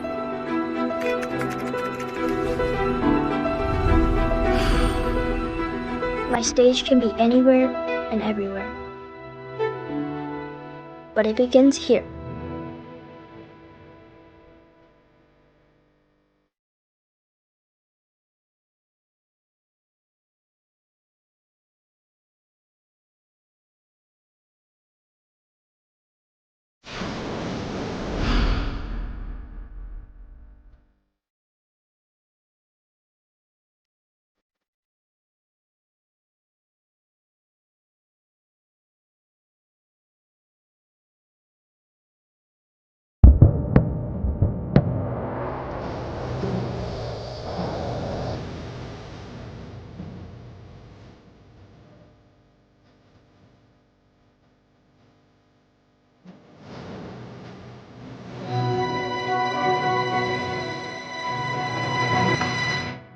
ganjing world, a brighter way of life.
Welcome to NTD News Today. Here are today's top stories. A man briefly held for questioning in the Nancy Guthrie case has been released. It's one of several new developments in the case. We've got details there. Attorney General Pam Bondi testifying before the House Judiciary Committee. Lawmakers questioning her about the Justice Department's handling of the investigation into Jeffrey Epstein and his associates. A new jobs report is in, with U.S. hiring showing strength in January and unemployment unexpectedly falling. We have the latest numbers, plus a comment from President Trump. The FAA lifts a temporary airspace closure over El Paso, Texas, saying all flights will resume. The reason behind the temporary shutdown. Meanwhile, President Trump meeting with Israeli Prime Minister Benjamin Netanyahu at the White House today. Discussions on Iran expected as Trump delivers a new warning.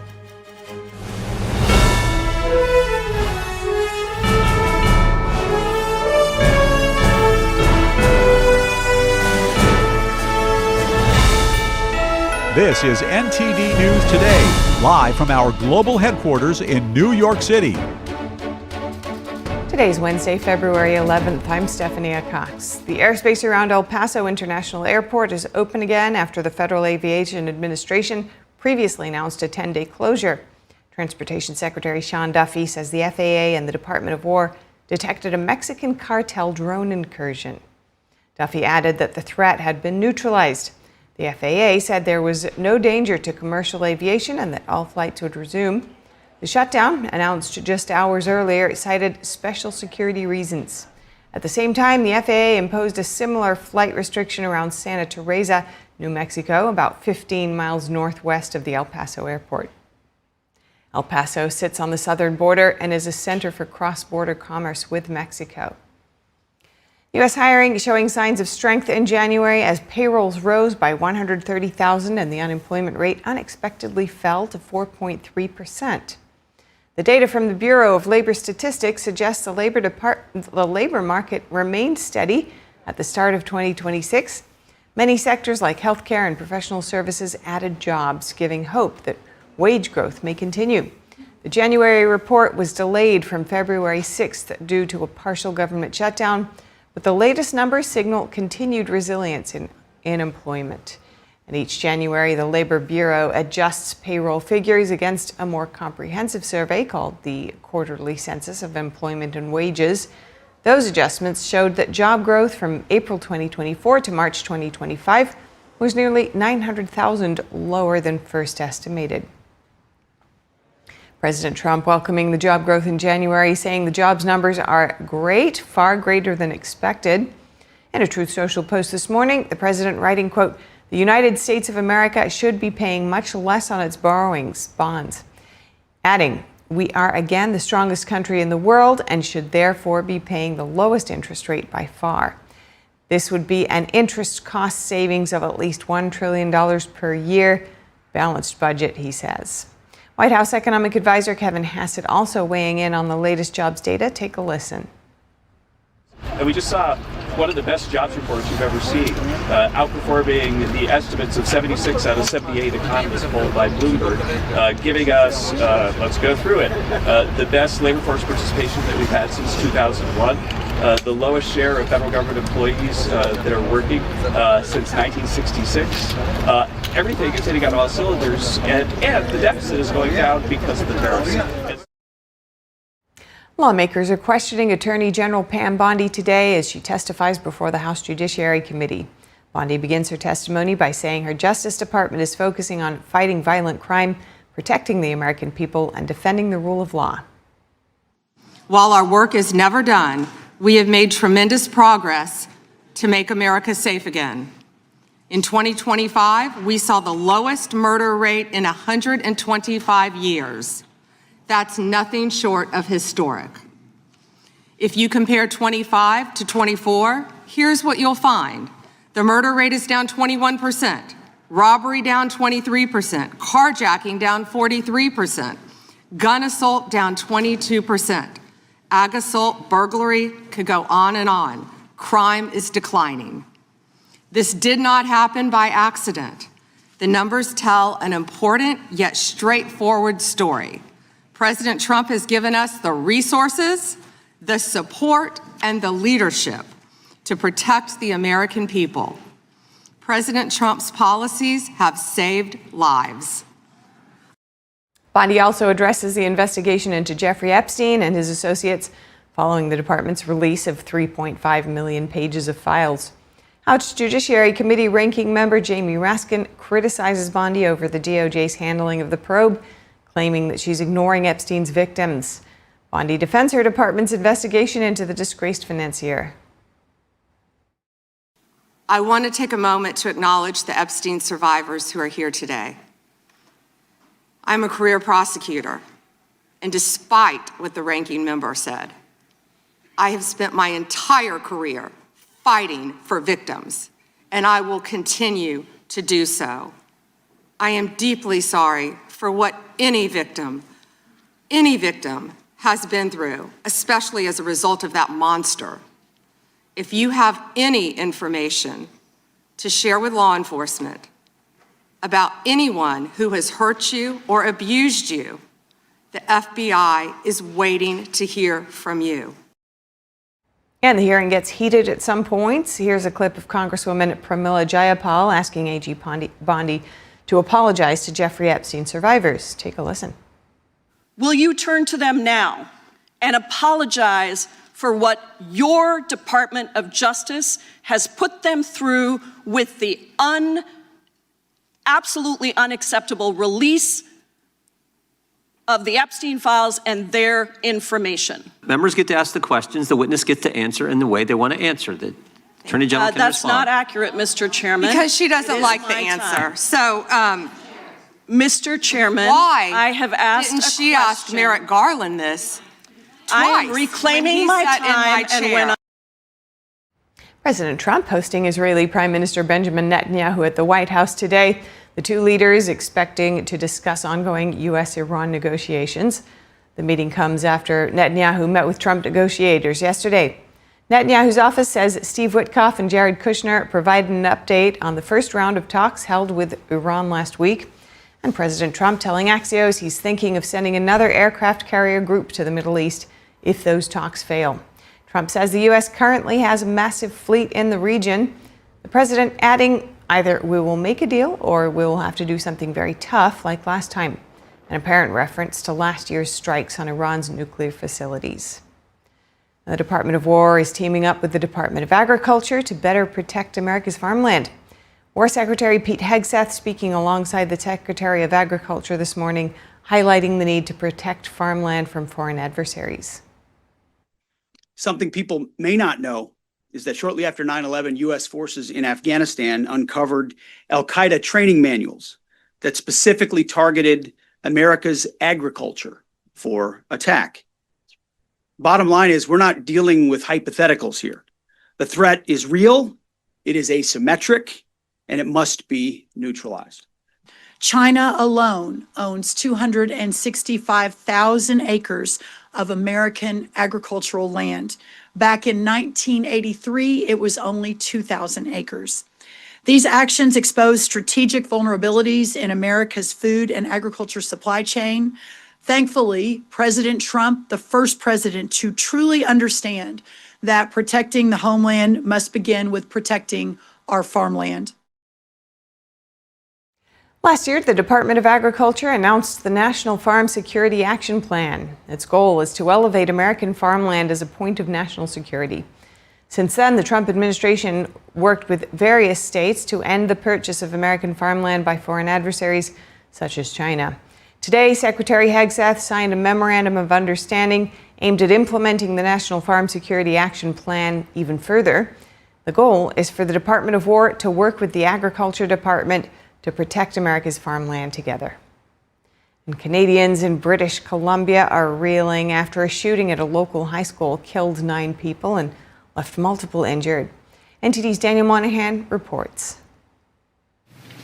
British Columbia Premier David Eby urged Canadians to rally around the tight-knit community of Tumbler Ridge after a shooting killed 10, including the alleged shooter. This is a devastating and unimaginable tragedy. We can't imagine what the community is going through, but I know it's causing us all to hug our kids a little bit tighter tonight.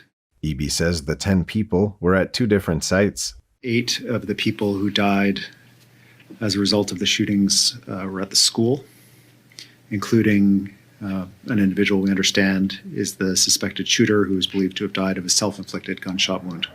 About 25 people were injured. Some profoundly serious, and some more minor injuries. This is only the beginning for so many who have families who have been impacted by today's tragic events. The shockwaves of this horrific event will continue to reverberate through the community and throughout the country for some time. Canadian Prime Minister Mark Carney wrote on social media that he was devastated by the horrific shootings. Carney says he joins Canadians in grieving with those whose lives have been changed irreversibly. The police talked in more detail about the 2 separate crime scenes. So we have 2 scenes. We have the school, and then we have found 2 other persons deceased at a residence in Tumbler Ridge that we're trying to determine the connection to this event. We believe they're connected, but we're not in a position to provide that definitively right now at this time. Police know the identity of the shooter, but did not give further details and declined to say if the attacker was a child. An official active shooter alert described the suspect as a female in a dress with brown hair. Tumbler Ridge is a remote municipality with a population of around 2,400 people, located in the foothills of the Rocky Mountains in northern British Columbia. Daniel Monahan, NTD News. Coming up, a new note in the Nancy Guthrie case is reportedly demanding 1 Bitcoin in exchange for the name of her supposed kidnapper. A private investigator breaks down the latest.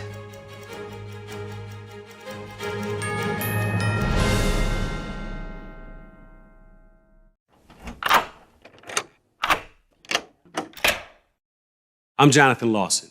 If you're 50 to 85, please listen closely. The lock I want to talk to you about isn't the one on your door. It's a rate lock for your life insurance that guarantees that once you're insured, your rate can never go up at any time for any reason. Many policies you see don't have one, but you can get a lifetime rate lock from Colonial Penn. This plan was designed for people on a fixed income with coverage options that start at $9.95 a month. That's less than 35 cents a day. Your rate is locked in for life. Coverage can never be canceled, and your acceptance is guaranteed. You cannot be turned down because of your health. See for yourself. Call for an information kit and gift. Both are free with no obligation. Call 1-800-624-6556 for your free information and your free gift. That's 1-800-624-6556. 1-800-624-6556. Call now. Hi, I'm Jane Seymour, and I spent years on TV playing a doctor. But I learned about the heartbreaking reality of heart disease and stroke when they touched my own life. My father nearly died before having a quadruple bypass and valve replacement that saved him. And my mom, who was my inspiration, suffered a stroke that took away her speech, her ability to move, and ultimately her life. To see someone so vibrant, so positive, who'd survived so much in life, be debilitated by a stroke, it was devastating, and also a wake-up call. And that's why I'm so passionate about supporting the American Heart Association. They're doing more every day to stop needless deaths. but they simply can't do their life-saving work without you. So please call now or go to helpheart.org. And for only $19 a month, just 63 cents a day, your donation will go to work to do amazing things, like fund the next medical breakthrough, get the next person trained in CPR, and the next hospital certified in high-quality cardiovascular care. I hope that you'll open your heart right now and join me. Please call now or go to helpheart.org. Give $19 a month and we'll send you this special t-shirt that you can proudly wear to show that you're part of a community of monthly donors who are helping save lives. A healthy heart, it's the spirit of life. It makes it possible to do the things that you love, to spend time with your friends and family and fulfill your life's dreams. But so many won't have that chance. Heart disease is America's #1 killer and the #1 killer of women. And that's why I'll do whatever I can to make sure others don't die from heart disease before their time. So please join me. Call the number on your screen or go to helpheart.org. Donate this Heart Month and your first month's gift will be matched.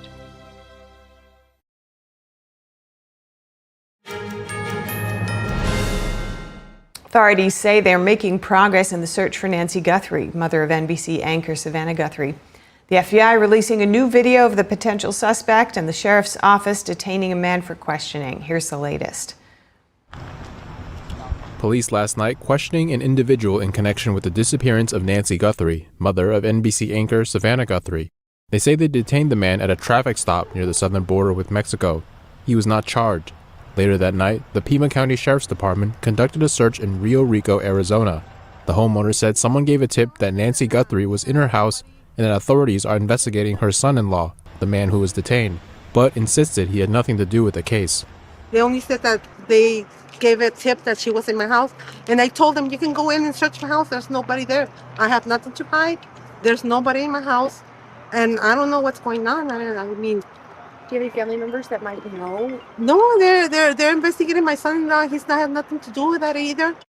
Earlier in the day, the FBI released new images and videos from Guthrie's doorbell camera from the morning of her disappearance. The video shows a person wearing a mask at the 84-year-old's front door. The individual is armed and is carrying a backpack and appears to have tampered with the camera.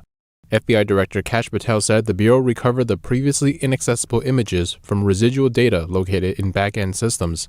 Patel, speaking to Fox News about how they got that video.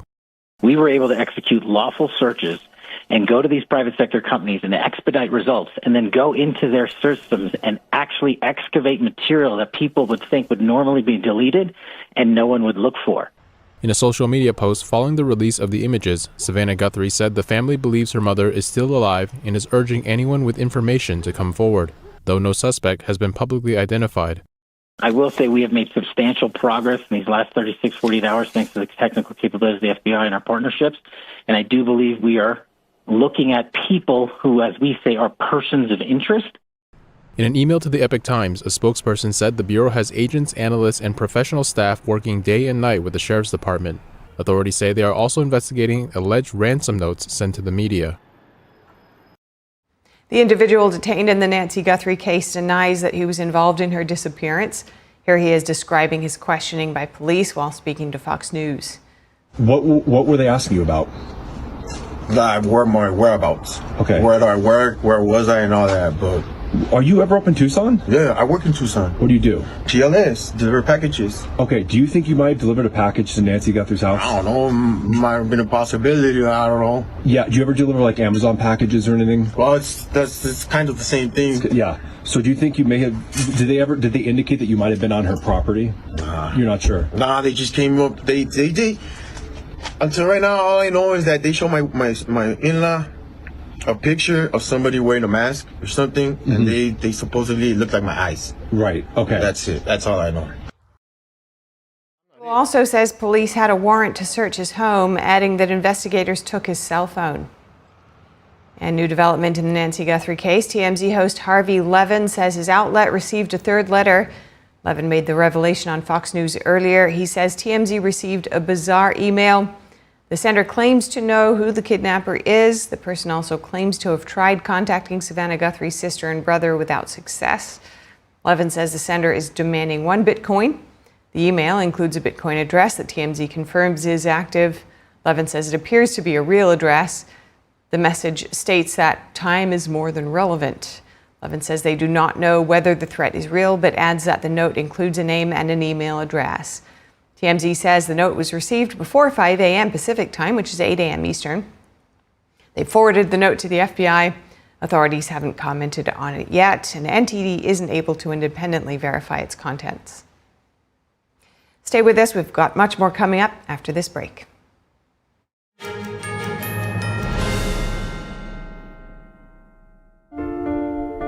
What if kids in America didn't have to go to bed hungry tonight? What if our moms, dads, and grandparents could put healthy food on the table every day to help us grow strong? What if all of our friends and neighbors had fresh food too, and there was no hunger at all in America? And what if there was a way today for you to help? Call now or go online to helpfeedingamerica.org and give $19 a month, just 63 cents a day.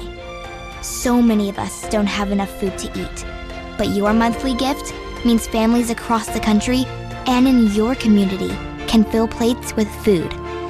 Kids can get healthy meals year-round, even when school's out, and our neighbors can have fresh food.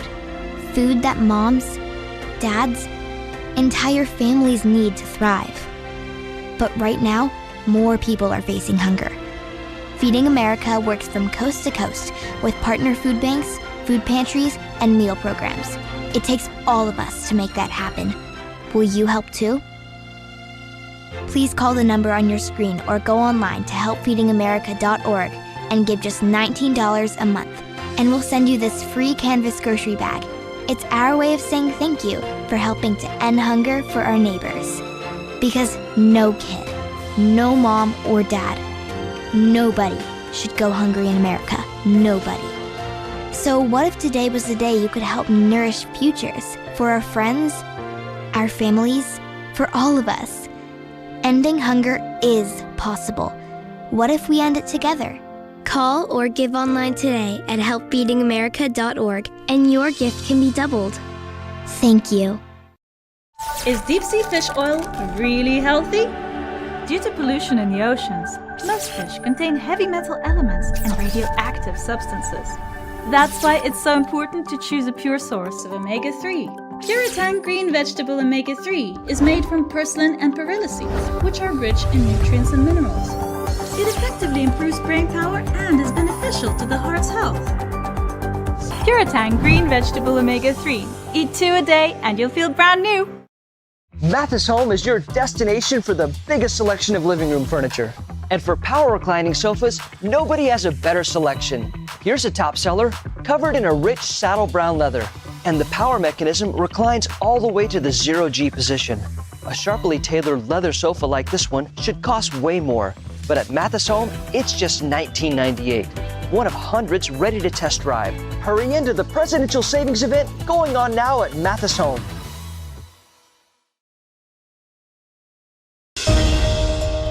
Madam Attorney General, the time belongs to the gentleman from Colorado. The president under which PIN was created was Gerald Ford.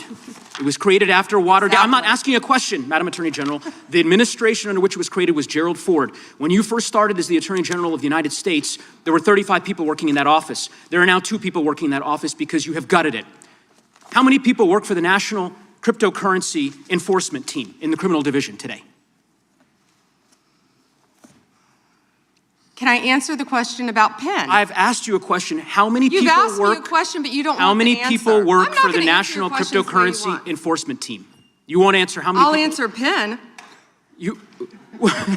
PIN will not be you know what? weaponized. You know what? What's funny about this? I'll say to the chairman. What's funny about Mr. Chairman, this? you know what the answer is? And I think I What's understand funny why the about Attorney General this? does not want to answer the question. Because you eliminated the National Cryptocurrency Enforcement Team last year. So I understand why you don't want to tell the American people who works there. Yeah, I no one understand works why there you don't want to anymore, talk about Madam Mohammed Attorney Solomon General. in So, your district. In any event, who I would murdered people. Mr. Chairman, will you stop the clock so his time is not wasted by the witness? I've been very generous with allowing extra time when we have these little disputes. I understand. You got the time, Mr. Goose. I might as well ask the chairman these questions. I'd be happy to answer some of your questions. What's profound, the questions I've asked, the crime in your I've district. asked, Mr. Chairman, are not trick questions. They're not gotcha questions.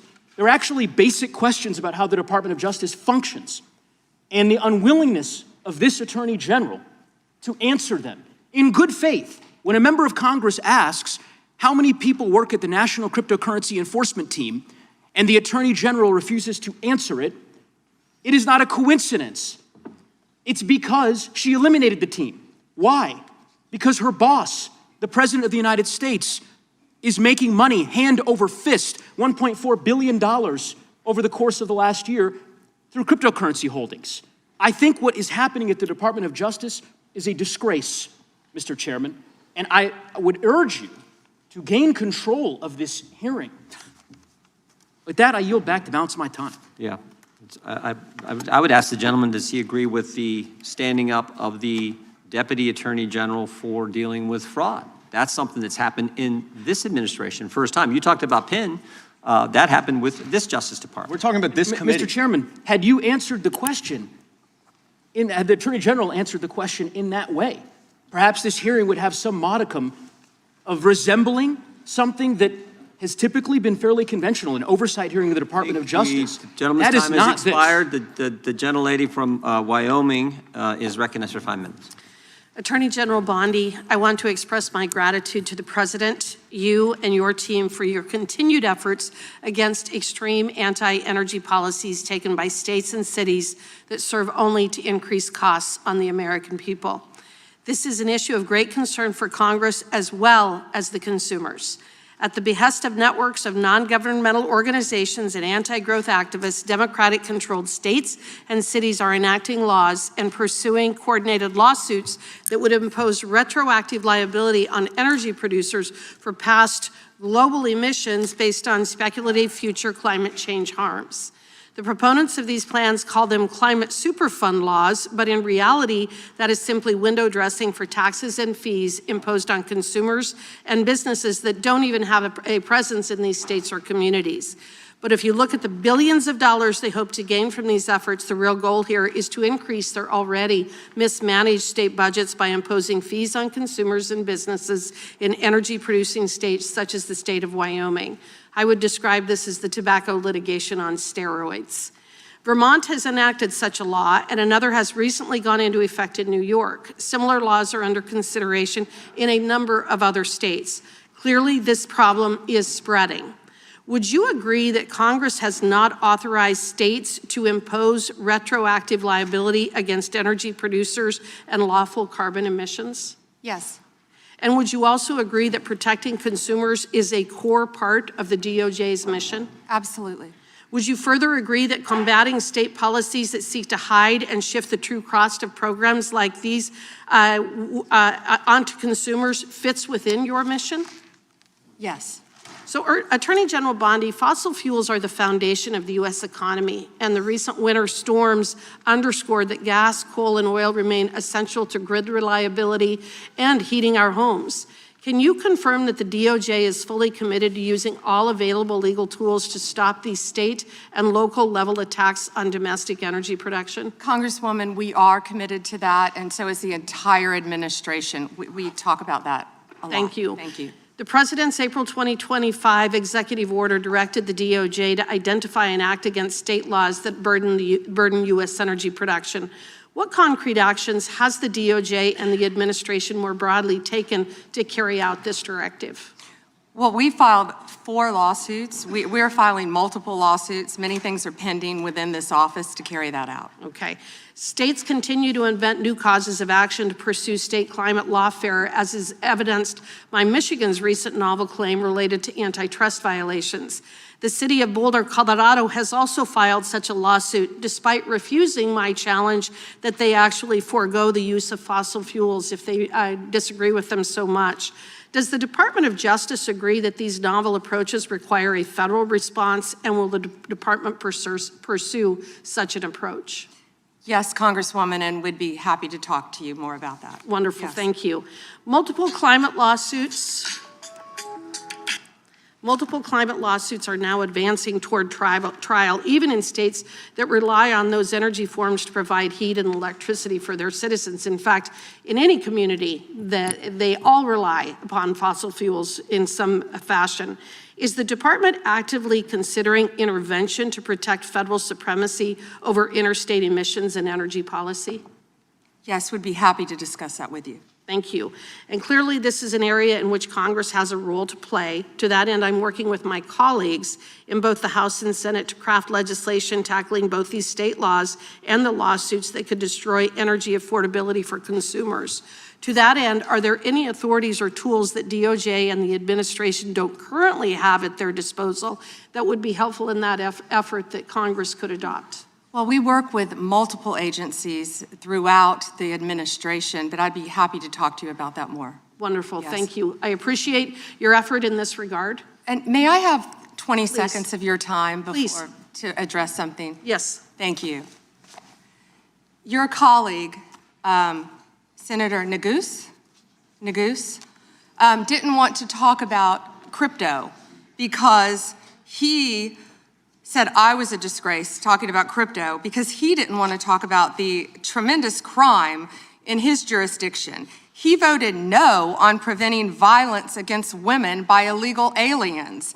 Yet, on June 1st, 2025, Mohammed Solomon attacked members of the group Run for Their Lives in Boulder, Colorado, where an 82-year-old woman sustained burns on over half of her body and eventually died from her injuries. I believe that she was a Holocaust survivor. She was. The time the gentlelady has expired, back. the gentlelady yields back, and the gentlelady from Georgia is recognized. Thank you, Mr. Chair. Ms. Bondi, as the Florida Attorney General, attorneys from your office handled the appeal of my son, Jordan Davis's murder, which was denied. As a result of the efforts of those attorneys under your watch, the court actually upheld the life sentence for a man who used prejudice as his defense for murdering my son and scarring his friends for life. Attorneys from your office, under your management, worked hard to remove a dangerous man from the community who terrorized innocent people like my son and his friends. The compassion and respect that my family received throughout that ordeal were critical in helping us keep faith in the rule of law and justice. Based on my experiences, I have seen how strong victim services, sustained investigations, and well-supported prosecutors can make a meaningful difference in the lives of families who are grieving and suffering. Ms. Bondi, just yes or no, would you agree that government officials should be respectful and supportive of victims' families as they mourn? First, Congresswoman, thank you for talking about that, and I'm so very sorry for what happened to your family. Thank you. And yes, I agree with that with all victims, including the ones sitting behind us today. I absolutely do. And Okay. also, thank you for voting yes on the Lake and Riley Act. Thank you for that. Thank you. Okay, so your answer is why the recent treatment of families in Minnesota raises really serious concerns for me. Because shortly after Mr. Alex Preddy was murdered, administration officials referred to him as an assassin and called Mr. Preddy the definition of domestic terrorism. They also lied about Mr. Preddy holding a gun and threatening officers.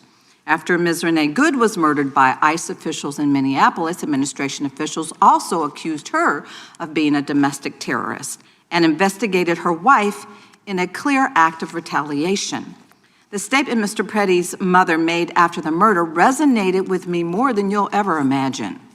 She said that, and I'm quoting, "The sickening lies told about our son by the administration are reprehensible and disgusting," end quote. And I assure you, I know how it feels to hear lies that are told to justify the taking of someone's son. They were used by my son's murderer as a defense, and those lies still affect me today.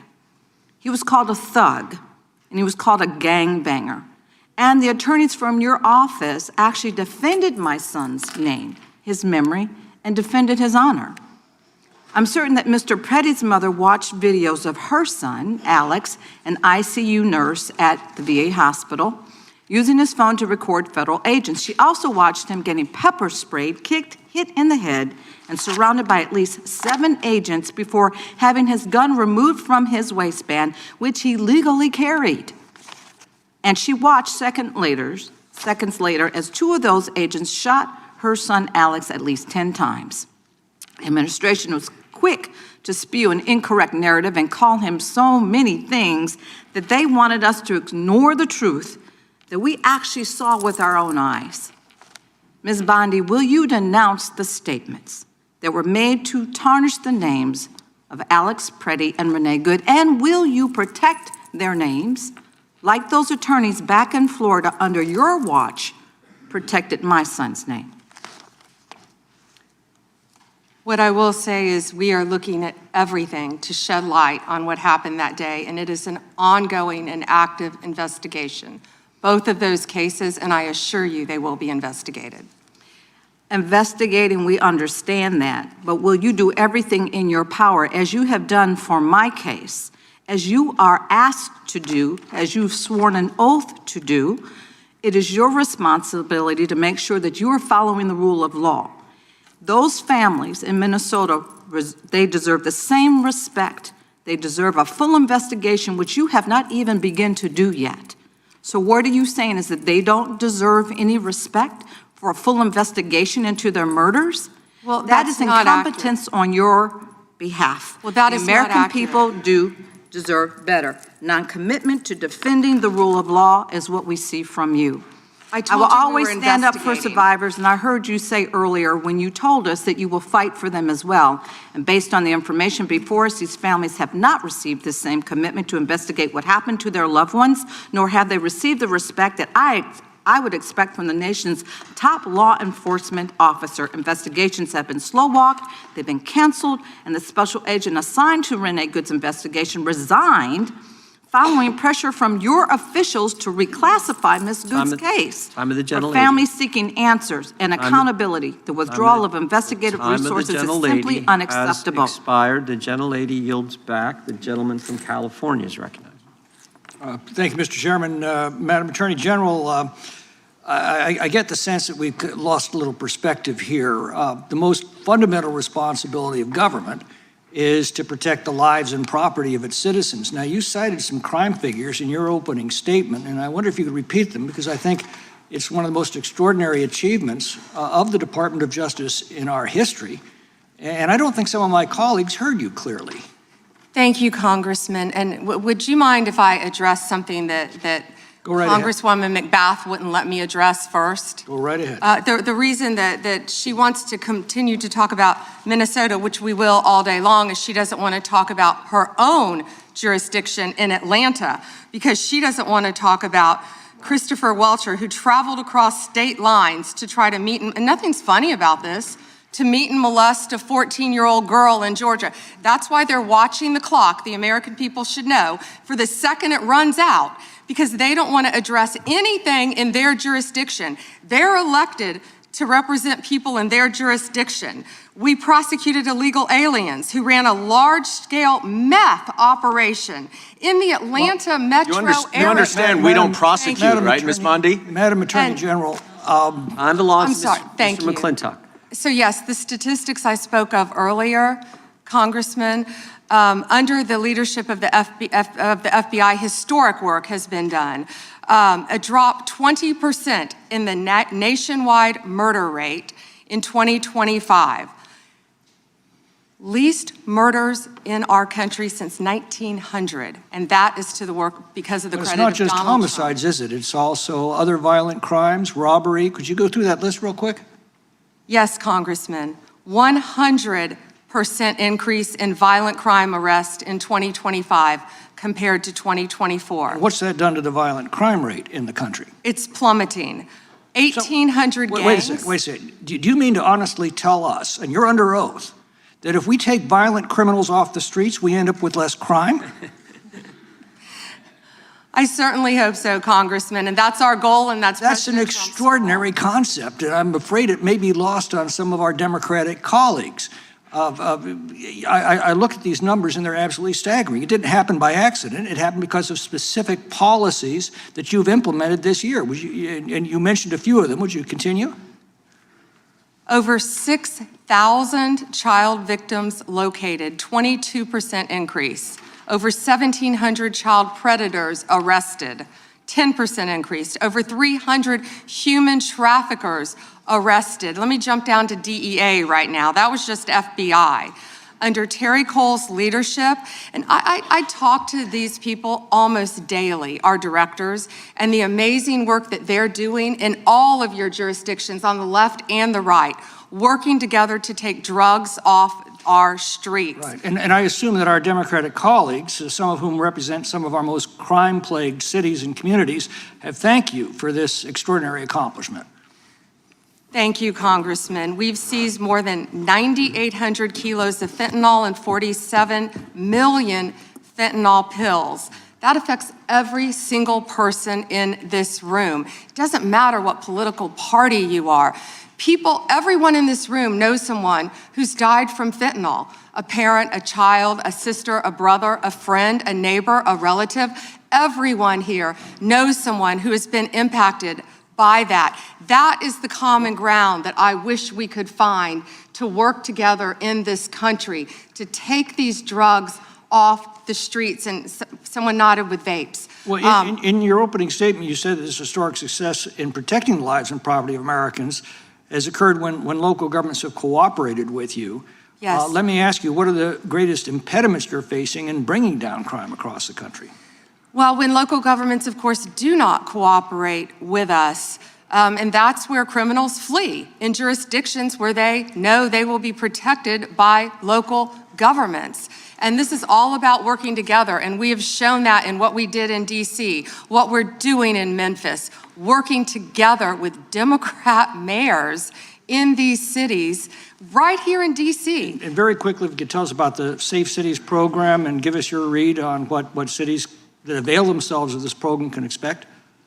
Yes, so far, of course, we've been working in Washington, D.C., right here to do everything we can, working hand in hand with the mayor, with Metro PD, to keep everyone safe in D.C., and it's been a tremendous effort. And now we're in Memphis, working with the mayor in Memphis, as we talked about earlier, doing everything we can. These are iconic cities in our country, and we want to help every city in this country who wants and asks for President Trump's help to make America safe again. Gentlemen, Mr. Chair, I have, you see. Let the record show that Democrat was applauding the Attorney General's answer there. Unanimous consent? Yes, please. All right, the gentleman is recognized. Mr. Chair, I have a few unanimous consent requests. I would like to submit into the record this New York Times article titled "Alex Pretty's Friends and Family Denounce Sickening Lies About His Life." I also would like to submit this Daily Mail exclusive interview with Vice President J.D. Vance titled "J.D. Vance Refuses to Apologize to Alex Pretty's Family After Spreading ICE Assassin Claim." One more. My last submission request is a New York Times article titled "FBI Agent Who Tried to Investigate ICE Officer in Shooting Resigns." Without objection. Thank you. The chair now recognizes the gentlelady from North Carolina. Thank you, Mr. Chairman. Attorney General Bondi, I think you and pretty much everybody else here and throughout the country believes that convicted sex offenders don't deserve special treatment or privileges in prison. And yet, Ghislaine Maxwell, Jeffrey Epstein's co-conspirator, received perk after perk in prison. In July, she had a 2-day interview with your deputy and President Trump's former defense attorney, Todd Blanche. Just days after that, Maxwell was transferred from a federal correctional institution in Florida to a minimum security camp in Texas, which she, as a sex offender, would normally be ineligible for. At this new facility, as the ranking member talked about, and by the way, it's nicknamed Club Fed, we've heard reports that she's been afforded special privileges: puppy time, private workouts, personal mail, secretarial services.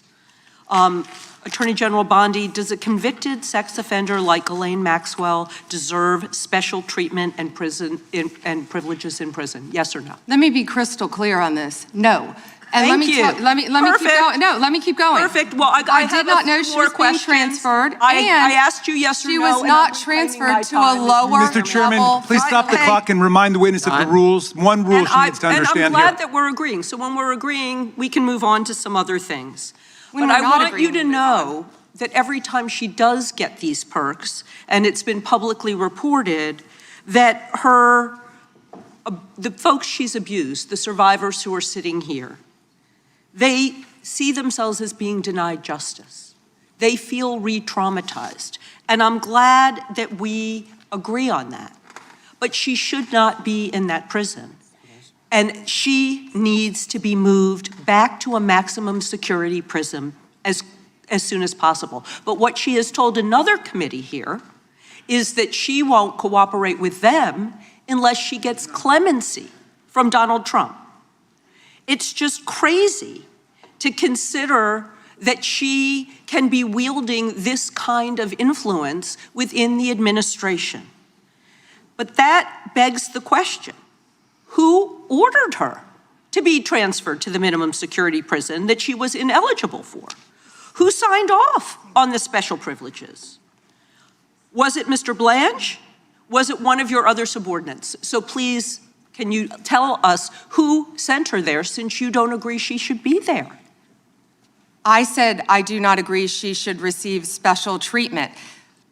She was transferred, I learned after the fact, to the same level facility, and that is a question for the Bureau of Prisons. I was not involved in that at all. The same level facility, I don't know why, but instead of talking about Ghislaine Maxwell, who hopefully will die in prison, you should be talking about Irina Zarutska. I have a couple who of died other on a subway. Right, and I absolutely— You don't talk about that. I have been talking about it and actually helping with these issues. But we're gonna move back to you. I bet we are. Yes, of course, because you're here to testify. That's what the whole point of this endeavor is. So of course we're moving back to you. It is all about you. So as we've heard, she took the fifth in response to every single question in that committee hearing. And her lawyer dangled the offer of clemency. Should Donald Trump pardon or commute her sentence? Should she be released from prison, yes or no? You said you hope she dies there, so I'm hoping the answer is no. I already answered that question. Good. I'm very glad. I really like this bipartisan agreement about when what it should agrees happen with you. But you don't want to talk about Irina Zarutska.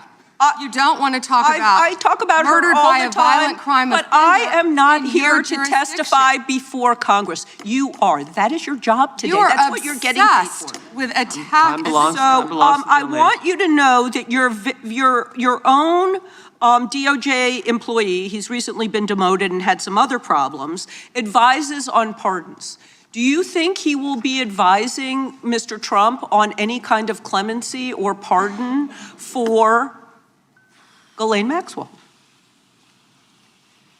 I'm not going to speculate, and you couldn't even identify properly. That's why you don't want to talk about Irina Zarutska. You couldn't properly identify her relative. I absolutely it's embarrassing. Have been, and her family, by the way, appreciates all of the condolences, all of the help, everything that our law enforcement in North Carolina has been doing to help her family. Her family feels well treated. Thank you, and I yield back. Gentlelady yields back. Gentleman from California is recognized. I'd ask unanimous consent to enter into the record an article by former Attorney General William P. Barr entitled, "Why Pam Bondi Didn't Publish All the Epstein Files in 30 Days.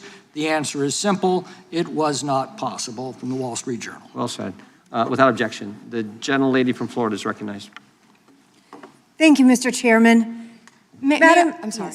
May I respond 20 seconds to something that Congresswoman Ross said? Go right ahead. Thank you. She also opposed a sex offender registry as head of North Carolina ACLU. Thank you.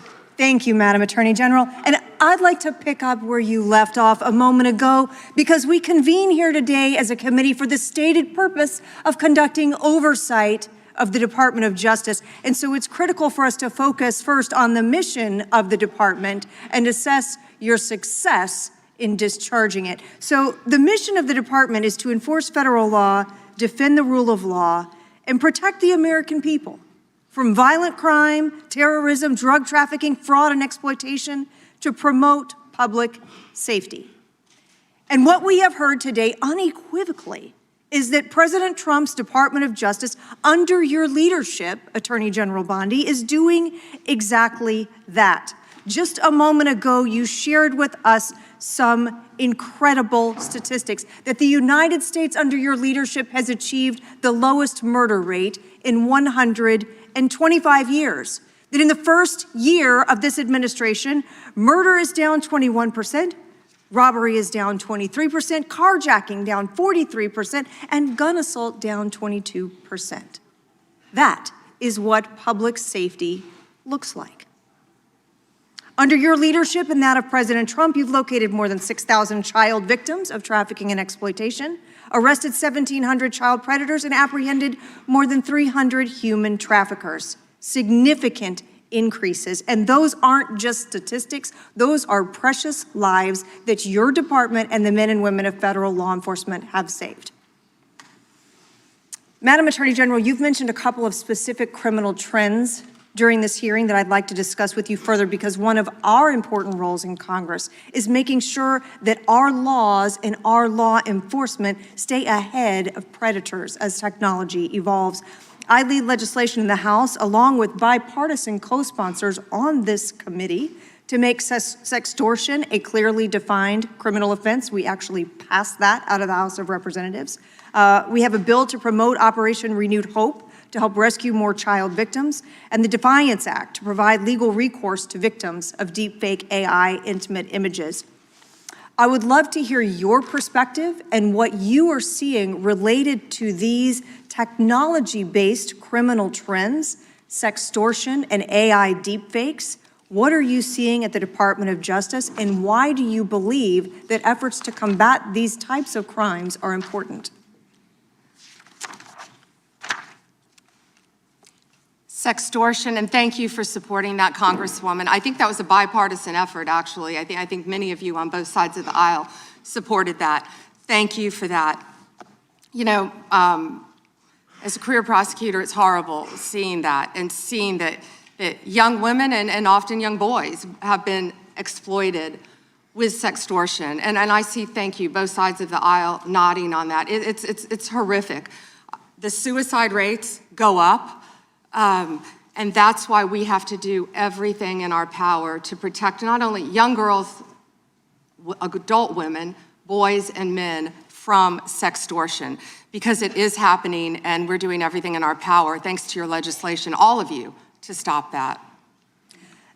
I'd like to hear a little bit more about some of the Department of Justice programs like Project Safe Childhood and the Internet Crimes Against Children Task Forces, partnerships that bring together federal, state, and local law enforcement. Sometimes the work between those law enforcement groups together really creates some incredibly powerful outcomes and some great success stories. I know you, as Florida's Attorney General, had a tremendous amount of leadership in our state, trying to make sure we were taking care of children, also the elderly, protecting them from fraud, ending drug trafficking. Tell us a little bit about some of those departments within DOJ. Yeah, when you talked about Project Safe Neighborhoods, we've done a lot of that in Florida when I was state AG, and actually back when I was a state prosecutor prior to being Attorney General. That is so important. I feel like what we've been doing in DC too, with the Take Back DC and Make DC Safe Again, is similar to that. Going into the neighborhoods, working with the community, seeing law enforcement officers out there playing basketball with kids who live in the neighborhood. It's pretty remarkable what we've seen firsthand. Citizens in Memphis saying that they appreciate, they can walk outdoors now and they feel safe. People coming up thanking law enforcement and working hand in hand with them. We will continue all of these programs and working jointly with both sides of the aisle to keep our families safe. Thank you for that, Madam Attorney General. Mr. Chairman, I yield back. Gentlelady yields back. Gentleman from Tennessee is recognized. Thank you. I'd like to introduce for the record a letter to Director Gabbard from Mr. Warner and Mr. Himes, and a letter of response from her to them about who invited her to Atlanta, and a copy of the search warrant. And I'd also like to just make clear for the record, the reason people in Memphis weren't going out was because the ice was on the ground and we were afraid we'd fall. But other than that, we go out all the time. Gentlemen, without objection, there's unanimous consent. The gentlelady from Vermont is recognized. Thank you, Mr. Chair. Attorney General Bondi, according to your department, a child is sexually abused in the United States every 9 minutes, and the vast majority of survivors never get justice. And that's one of the reasons why I think the Epstein case has resonated so deeply with so many Americans. And the other reason, I think, is because it has revealed a two-tiered system of justice. And the powerful are protected, and the survivors rarely get any accountability. And the Epstein files contain evidence of a multi-decade international criminal conspiracy involving some of the wealthiest and the most powerful people in the world.